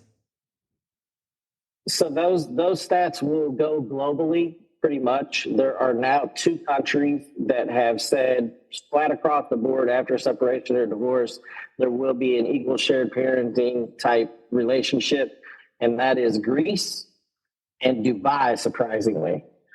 Okay. And in the United States, we now have Kentucky, Arkansas, West Virginia. Those 3 states we will start at a 50-50 presumption, and we'll work backwards if we need to for any type of, allegations or what have you. Right. We're looking at about, there's currently 23 states in the United States that are trying to pass similar type laws, because this issue is affecting all of us globally. If you want to start, show me a societal issue that's negative, and I'll show you a fatherless home. So what we're seeing is that worldwide, it stays about the same as Canada and the United States. But with all those states moving towards that, or wanting, or thinking about, or trying, that's different than many years ago when there was no movement on that. The Fathers' Rights Movement is advocating for shared parenting. Can you tell us what you know about shared parenting in terms of the impact to children? Do we have any stats or any information on that? Yes, so the bar argued that if equal shared parenting were to pass, that the litigation would go up, and that so would the domestic violence. In reality, since we took the contention out of it, the number one state we had to pass was Kentucky. The statistics of litigation went down by well over double digits, almost to the 20th percentile. So we took 20% of the cases flat off the board because the law states that, you're going to share the child no matter what. unless there's, evidence that shows why you shouldn't. So people just stop trying this adversarial, I'm going to get the other parent, I'll just have to share. And then the domestic violence numbers dropped by almost double digits. So we don't have to beat each other up at the drop off, and we don't have to have mom's boyfriend shoot the father, and we don't have to have all of these insane things that are going on daily, because we're taking the contention out of the relationship. All right, cool. You guys hate each other now. Still love your kid enough to get along with your co-parent. And Kenneth, that also removes probably the lawyer writing that first letter that starts the controversy, where they coach one of the parents into saying things that parent may not have even thought of. But by putting those things in that first letter, you start to egg on the other person, and you start to push. And it's almost like the other lawyer already knows they're going to get that letter, and they're going to put their response in. And then as a parent, if you're an innocent, I'm using the word innocent, you're a parent who hasn't gone through this thinking, this is what I'm supposed to do. But then you get these things in the letter. This person said this about me. Yeah, that's what they said. That's what we got from the lawyer. Meanwhile, there's a lot of coaching going on too, I would imagine, as part of that. And that gets eliminated in this scenario where you start at 50-50. It really changes the narrative of what the lawyer's role is, right? Absolutely. Because instead of mom goes and sees her attorney, and then dad goes and sees his attorney, and this adversarial winner take all custodial, non-custodial thing we have going, the lawyer tells you whoever throws the most dirt on the other parent, they're going to win. So you might as well start talking as much crap as you can on that person. And let's take I liken it to dogfighting. You sick the parents on each other, and then whoever's not maimed and absolutely destroyed at the end,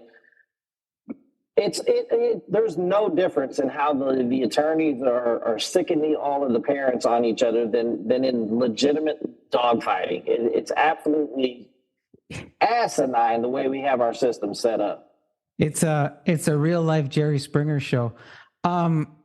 Kenneth, you talked about a hotline earlier. The Father's Rights Movement site has a crisis hotline. Why do we need a hotline? What are we seeing when it comes to crisis management for men? So in the 2 years I've been the manager or the media manager for the Father's Rights Movement, most fathers need 5 minutes. They want somebody to give a damn about what they got going on. They want somebody to listen to them. I want to tell you my story, and then you tell me it's going to be okay. Most fathers can get along, and as soon as that's done, they can move on. But there are some, like I said earlier, men are 4 times more likely to commit suicide than a woman. And most of those people, in my dealings with the Father's Rights Movement and things of that nature, like I've talked to psychologists and things that work for the United States military, and, they've told me that 70% of everybody that walks through their door is because they can't have access to their kids. They come back from a deployment, mom's moved on with the next best thing, the kids are gone, he's stuck at this base, and, they don't want to be around anymore.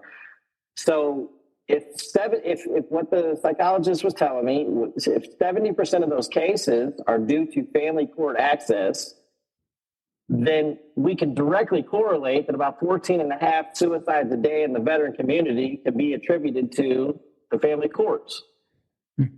19 fathers a day commit suicide. So we have 34 and a half fathers a day that are killing themselves because they can't have equal access to their children. They can't see their kids. If mom doesn't want to abide by the court order, dad has to spend $500,000 to make her do it, because the courts just don't, because all they're interested in is siphoning the family wealth and assets and collecting their state-funded federal pension checks.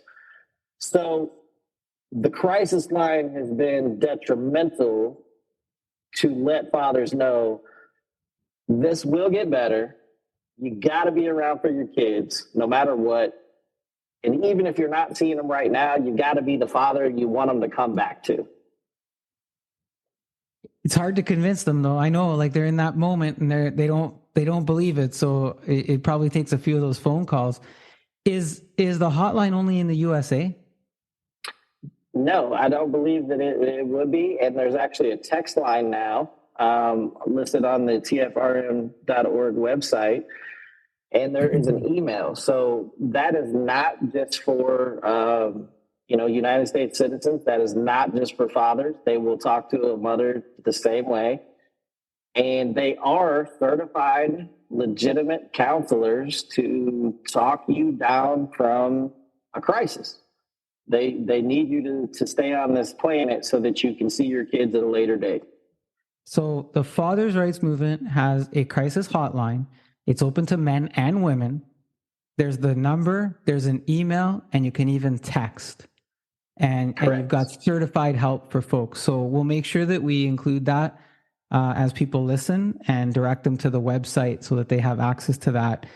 So I was going to say, is there a fathers' rights movement outside of the USA, and how do folks find them? So I know you've got some very USA specific examples and education.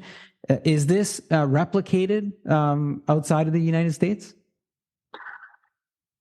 There is. So we partner with other agencies in different countries. Fiji started a fathers' rights in Fiji, and it looks very, very similar to ours, but it is not the exact same.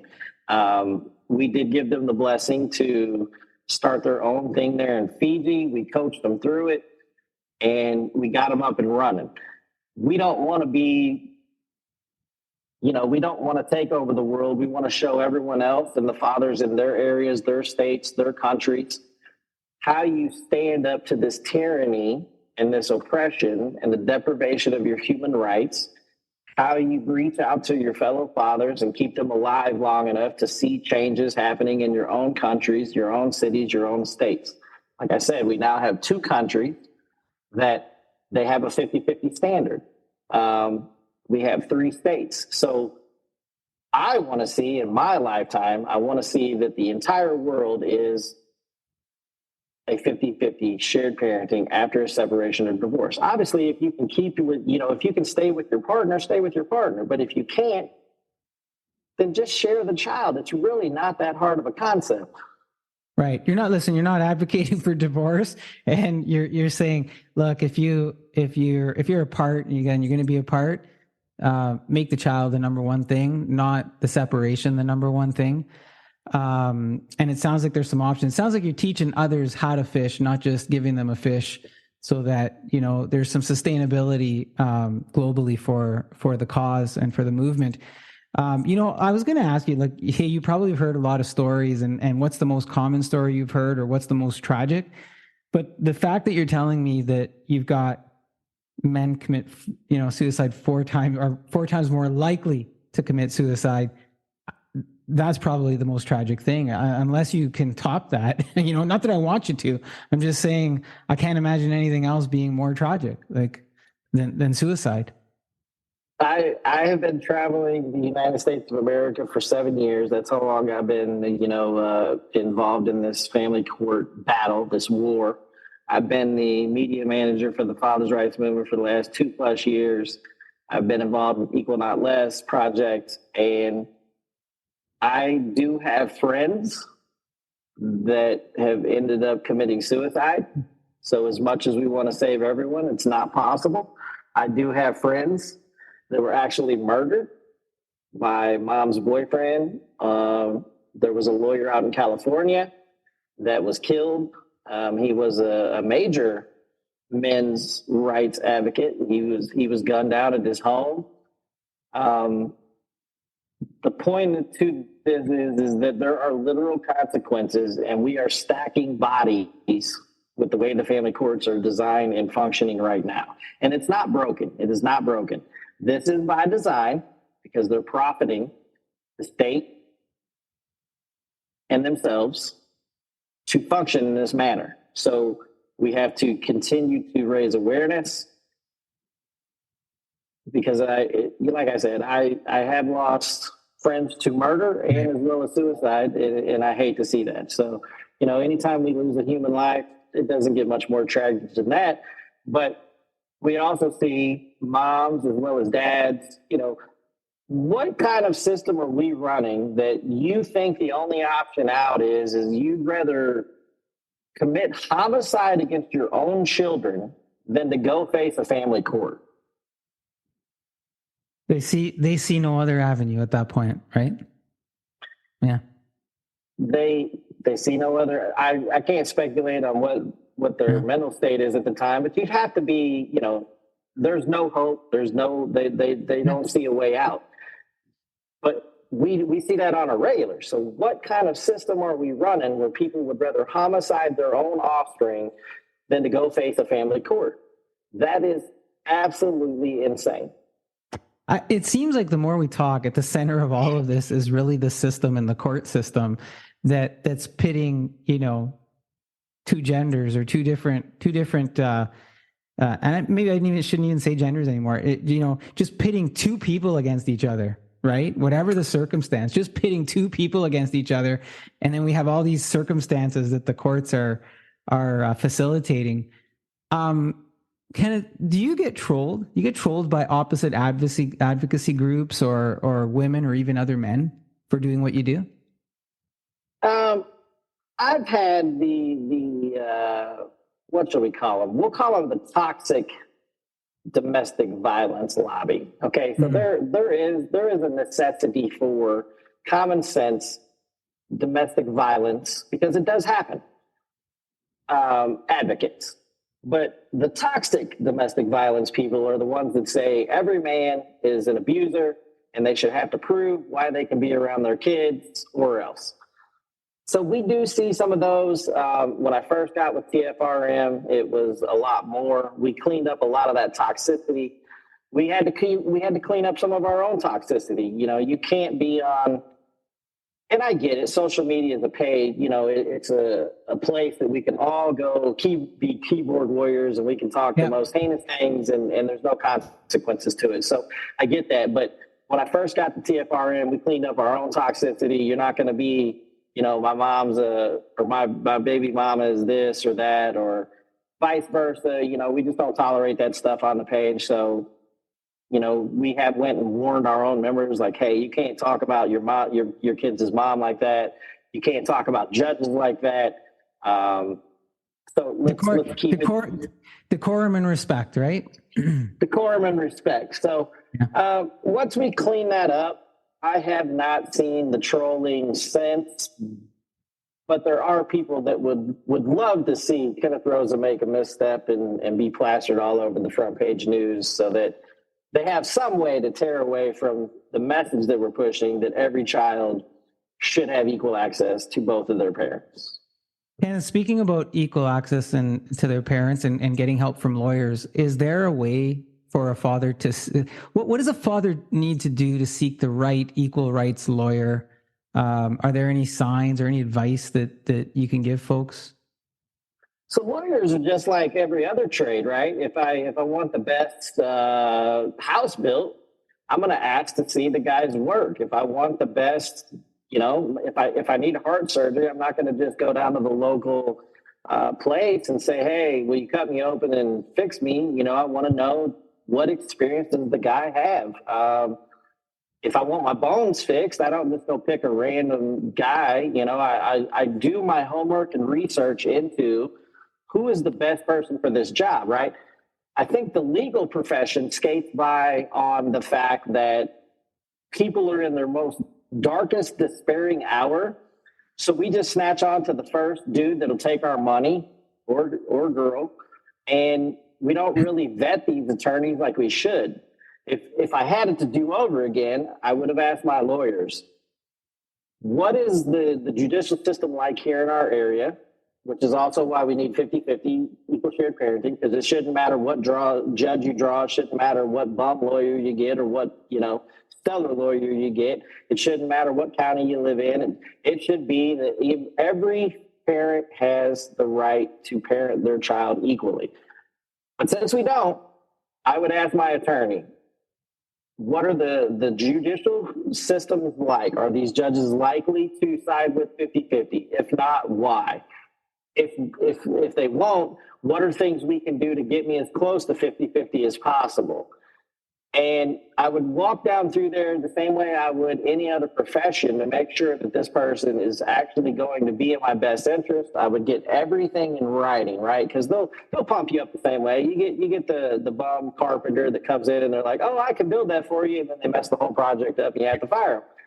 So the legal profession is no different, except they have no accountability. They are the only ones guarding their own henhouse. So if you have bar complaints or ethics complaints, or they investigate themselves. We don't allow that with police shootings. Why do we allow that with lawyers? So for sure, vet your attorney. Ask them, has there been a father or a mother you've gotten equal shared parenting with? And will you ask them, I know you have an attorney-client privilege, but will you ask them if I can reference them to find out what kind of a dude you are? If not, how many cases have you won or gotten as close to 50-50? Don't sit here and, don't blow smoke up, to make yourself look bigger than you are. I really want to know, what kind of an attorney are you? So you definitely have to vet any legal representation, not just say, that because they're an attorney, they have your best interest at heart. They don't. They just want to cash their check. You know what, Kenneth? It sounds good, and that's good advice. I almost want to also say, you correct me if I'm wrong here, but when it comes to this scenario, I mean, you talk about, carpenters and other trades and things like that. For me, it's a little different. Like with this, it almost seems like as a parent seeking equal rights, you have to educate yourself a little bit about the law. You have to educate yourself a little bit about the environment in which the law is practiced. I don't have to do those things as much or as deep. I mean, I have to know enough that if I'm going to hire a carpenter to come and do some work in my house, or a plumber to come and do some, but I don't seem to have to know as much as I would in this scenario with lawyers. Is it okay? It's okay to do that. And you said another word, you said fired, right? Like, it's okay to fire your lawyer. If you get to the point where, the bells are going off in your head and you're kind of going, this doesn't feel right, and I don't think I'm getting what I thought I was going to get. It's okay to fire your lawyer, right? Well, there's that saying out there, like, if you're digging yourself a hole and you realize you're digging yourself a hole, just stop digging. That applies to the lawyers as well. Like, if every motion your lawyer files, it seems like he's working with the opposing counsel, he's probably not the right lawyer for you. And education is key. Okay, so you touched on that just a second ago. Education is absolutely key. How do you know what job your lawyer is doing if you don't know what the laws are yourself? Now, I'm not saying you have to go get a legal degree, right, but I'm saying you should know what your province's, your state, your country's legal laws say. Like, for instance, here in Missouri, there is a law that was passed in 2015 that one of the deciding factors on who should be the primary parent is which parent is most likely to foster a continuing, meaningful, loving relationship between both parents. Now, if I go in and every time we go to court, mom is blocking the access to the children, how am I supposed to tell my lawyer, look, dude, you guys aren't even following this law because you've never brought it up to me. The judge sure isn't bringing it up to me. Opposing counsel isn't bringing it up to you, but I've actually read the laws, and so I educated myself. And I'm going to need you to get on my side and play ball, or I'm going to have to find somebody else that will.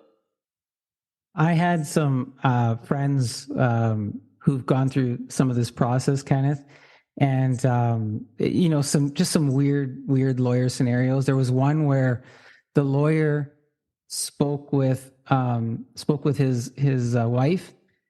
His lawyer spoke with his wife and then tried to bill him for 3 hours that he spent, and nothing was resolved. But, he said, well, I'm not paying this. And the lawyer said, well, why not? He goes, I didn't tell you to talk to her for 3 hours. And what did you get me for those 3 hours? Right? So there's just all these little weird things that kind of happen. And I think all we're saying is just be alert, be aware. If it doesn't smell right, question it and figure it out. Kenneth, are things better now than when you started to become involved in this? Are the behaviors and the perceptions for men, for fathers, for equality, for equal rights, for parenting, is it changing? Is it getting better? On a societal front, no, right? So we have a society that is me, and we're all entitled to what we're all entitled to. So, in this current state of humanity, we have brought the pendulum up, right? 100 years ago, women couldn't do anything, and we brought women up to be able to vote and to do all these things. And then we cast men aside, we just ran them over, and then we kept pushing. We need to bring that pendulum back to the middle. Fathers don't have any rights. Men have very few rights because we've had this push to bring equality to the other side of the narrative for women, and we've gone too far. So we just need to bring it slightly back to the center, and we'll be fine as far as the societal mindset. We need to educate society on the benefits of the child having both parents, which are numerous. I mean, we could spend a whole nother segment just going through the statistics on what happens when you remove a father from a child, or a mother, and we don't have time for that. But as far as how things are shaping out, like I said, we now have 2 countries that have 50-50 as their starting point. We have 3 states. So, I mean, we're getting there. But when you're in the middle of this and it's happening to you, it doesn't happen fast enough. Still a lot of work to go is the message, but a lot of resources out there and available. Look, I got to ask you one more thing. And so we're going to air this on our audio podcast, and then we're going to air it on our video side too. And people are going to see you're sitting, and as we're talking, your background has gotten darker and darker and darker. Did you do this at the end of a work shift, at the end of a work day? I absolutely did, and I do apologize for your video segment. They're going to be seeing me they're going to be seeing me dirty in my work shirt. Even in my work shirt, though, it is a buddy of mine's equal share parenting group. It's called Americans for Equal Share Parenting. I wear that to work. I have another group out of California that's the back of the shirt says, "Children are not your paycheck. Nice. Your vengeance to get even with the other parent," and some other things. So it's become a lifestyle, a mission for me. So yeah, I did just get off of work, and then we had our time mix up, so I did apologize for that. No, listen. So there's no apologies are necessary. The reason I'm pointing it out is because I think when people view this, I want them to understand how dedicated you are to this movement and to this cause, that you looked at the schedule, you looked at the time, and you said, I'm going to do it at this point in time. And you're sitting in your car, I think you're sitting in your car, and it's getting dark out there, and you care about people you haven't even met to give this message out for equal parenting and to help other people. That's who Kenneth Rosa is to me right now. That's how dedicated he is. And I just wanted folks to realize when you're doing this and how you're doing it and where you're doing it. And I want to thank you so much for doing this and for coming on the show. And before I let you go and hopefully go have some supper, is there anything else that you'd like to leave us with, Kenneth? Yes. I'm going to give you my wrap-up spiel.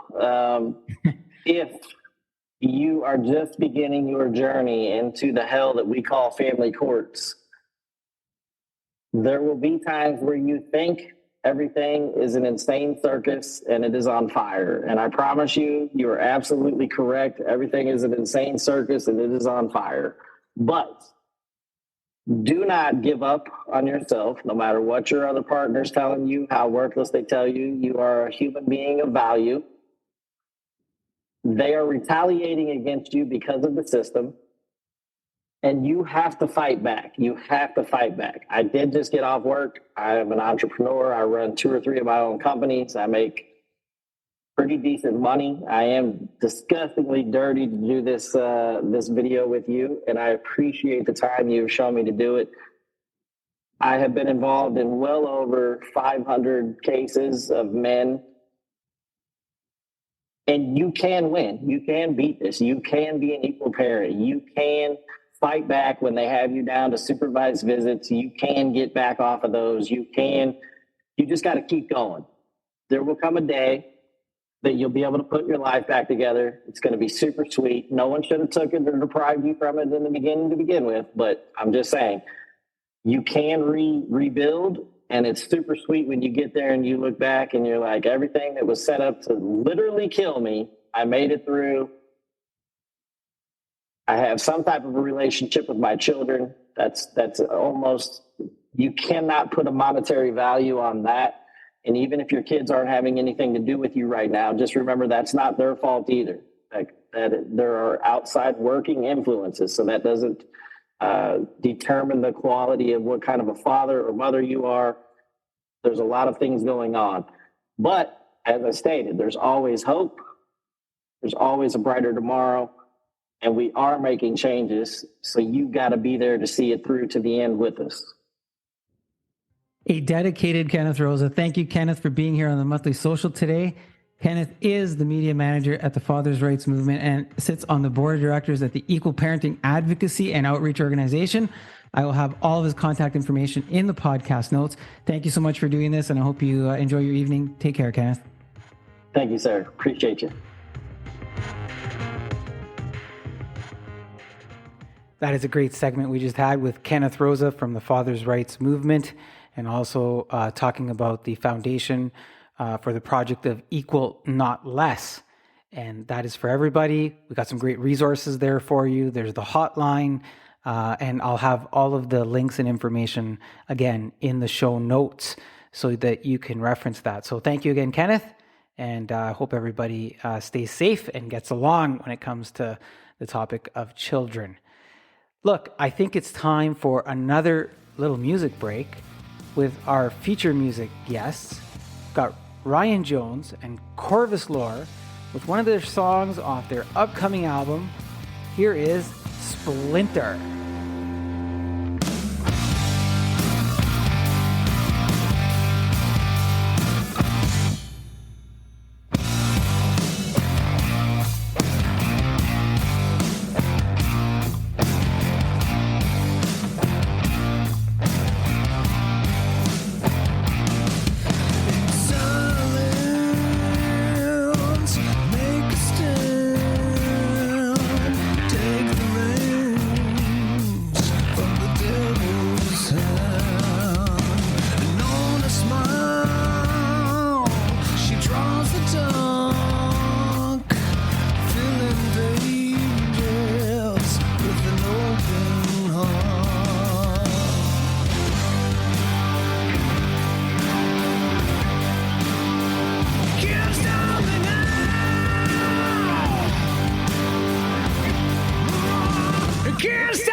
That is Corvus Lore with their song Splinter off their forthcoming album, Lucida.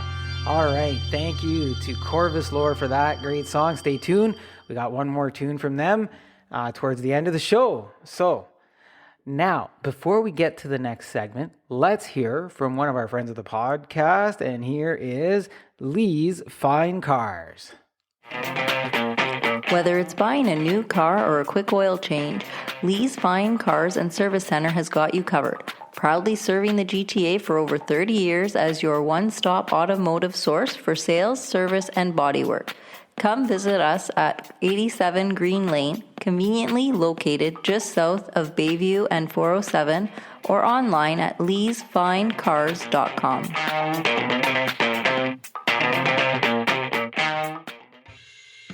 All right, moving along here with our May show on themonthlysocial.com. Maybe that's where you came to listen to it first, or maybe you went to Apple Podcasts or Spotify, or maybe you use Alexa and you've asked her to play The Monthly Social, because you can do that too. So lots of options for how you're consuming this podcast and this content. And of course, I mentioned earlier, we launched the new The Monthly Social on YouTube. So that's in the podcast notes, youtube.com/@themonthlysocial. And those are some of our backlogged videos of certain segments where you can watch those and consume it that way. So now our next segment is we've come to that time in the show where sometimes I read you an article or a story or an essay or some content that you might be able to also find over on guidoprano.com in the blog series. And the article I'm going to read you today is called The Cost and Chaos of Returning to Normal. So let's get to that, and then maybe we'll talk about it on the backside. Here we go. The need to identify an enemy, an opponent, someone or something to conquer is something that has banded people together over decades of conflict.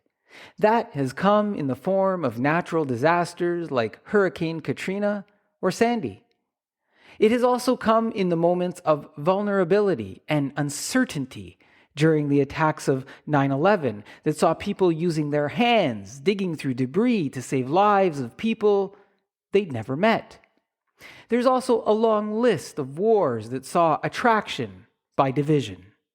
In all of those instances, people came together to help reestablish a life they considered normal before those events ever happened.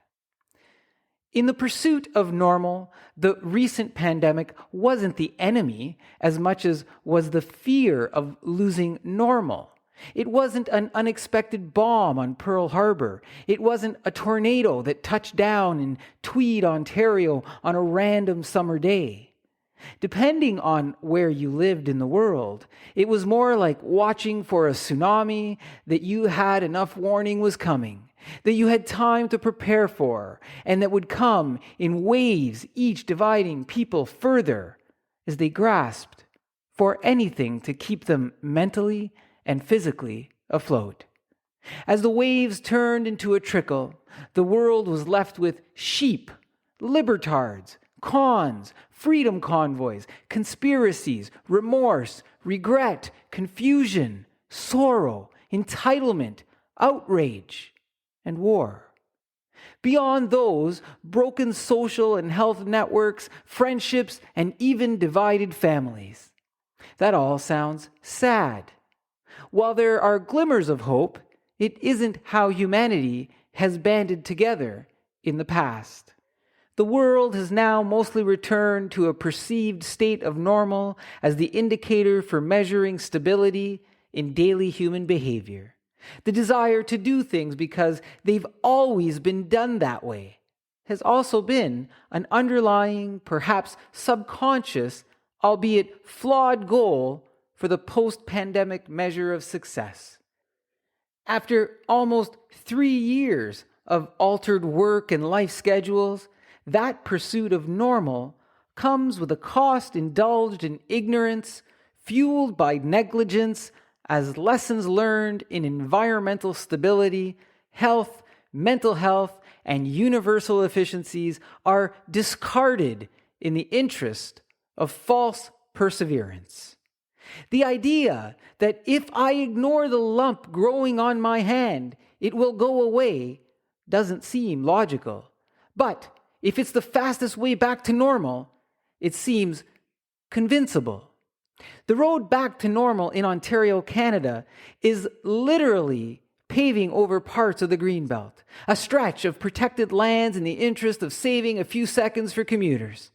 Those commuters are back on the road, heading back to work locations where they hop on Zoom calls so they can talk to their clients and peers who are working in some other location.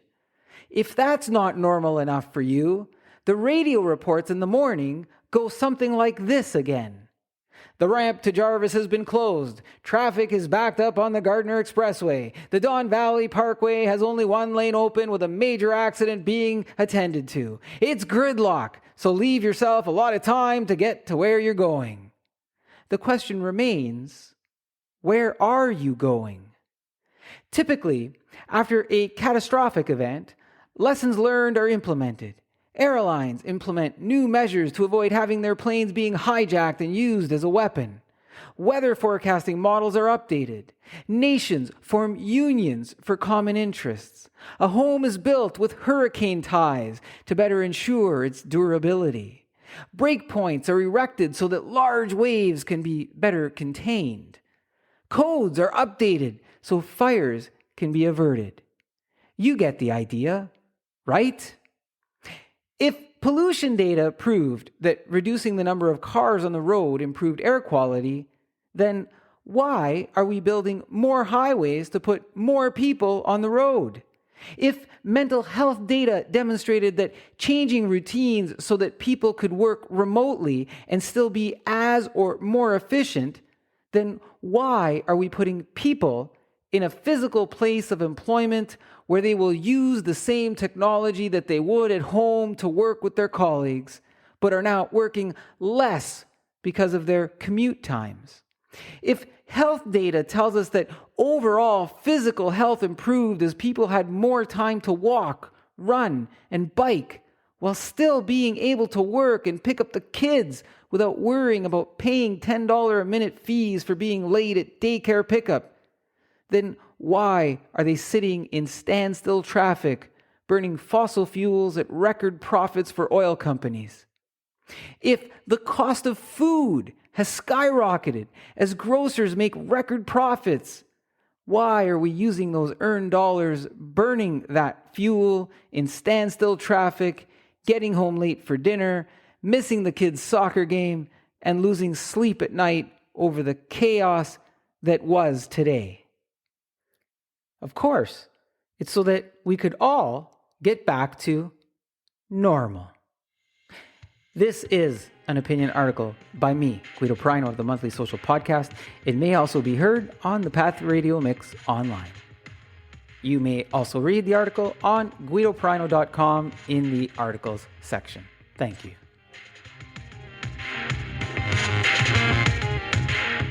Now, I got the idea for that particular article one morning when I was dropping the kids off at school.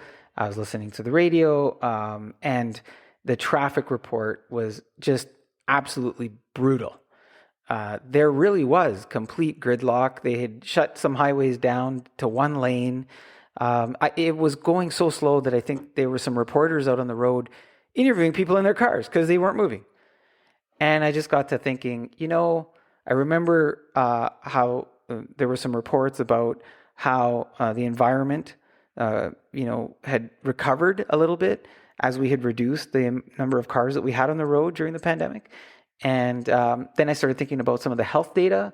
And then I started thinking about how much people have been working remotely and some of the gains that were made from an efficiencies perspective, where because people had greater flexibility, there was time shifting happening, right? So they didn't have to worry about the longer commute. They were able to get in on their computer and do some work, or if they were in an environment where they didn't have to physically produce something in a factory, those environments allowed them to get to work sooner or to change the way that they worked, even over lunch or at the end of the day, because they didn't have that time on the road.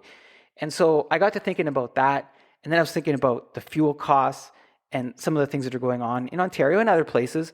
The idea of building more roads or taking up more land or, expanding, over farmlands and things like that for the purpose of commuting. And I thought, what is the purpose of that? Anyways, it isn't the first article of this nature that I wrote, but I just got to thinking about it in a bit of a different way in terms of, the idea of normal and what is normal or what was normal and the adaptability that we may or may not have to reset normal or to accept that new normal, because we may want to go back to the way that we think it was, from a comfort perspective, from a success perspective. Oh, we used to do it that way. And if we can get back to that way, that's, it'll make us look successful. When the reality is we've learned a lot of things that we look back and we go, no, we weren't successful. We were getting by. Some people were suffering. And now we have, some data and some proven information that we could do things differently, do them better, and impact people's lives more positively. And still, there's some companies and there's some employers out there that aren't ready to do that or want to go back to that feeling of, oh no, we used to do that. We should get back to that because that's the way we used to do it. And that's what makes us feel good or for whatever reasons, to be honest. I think I started the show talking about bizarre things.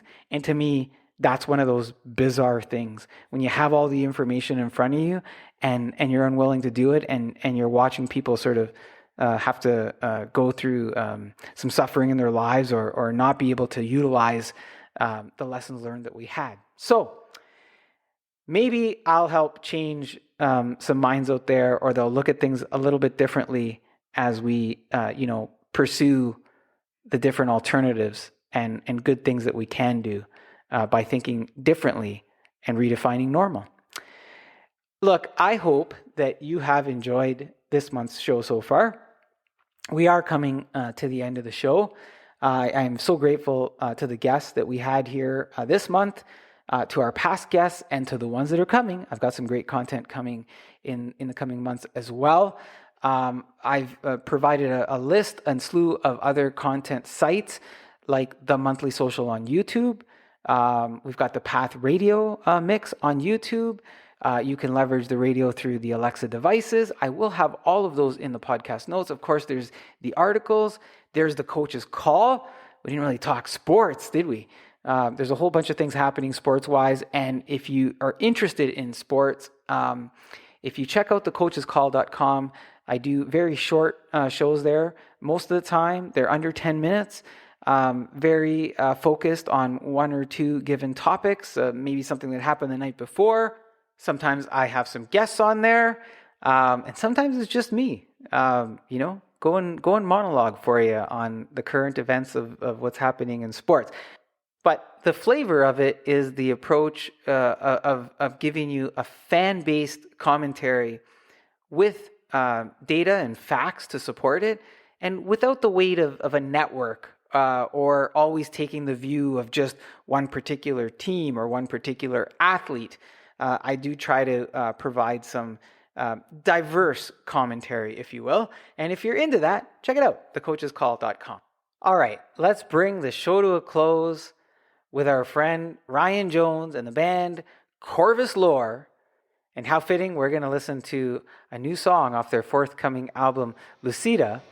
Here is Corvus Lore with Romantic Traffic, taking us into June. Take care, everybody, and enjoy.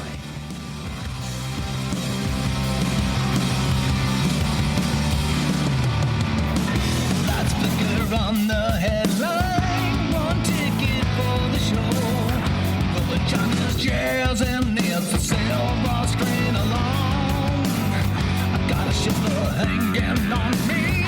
Gold rails cut through the crane.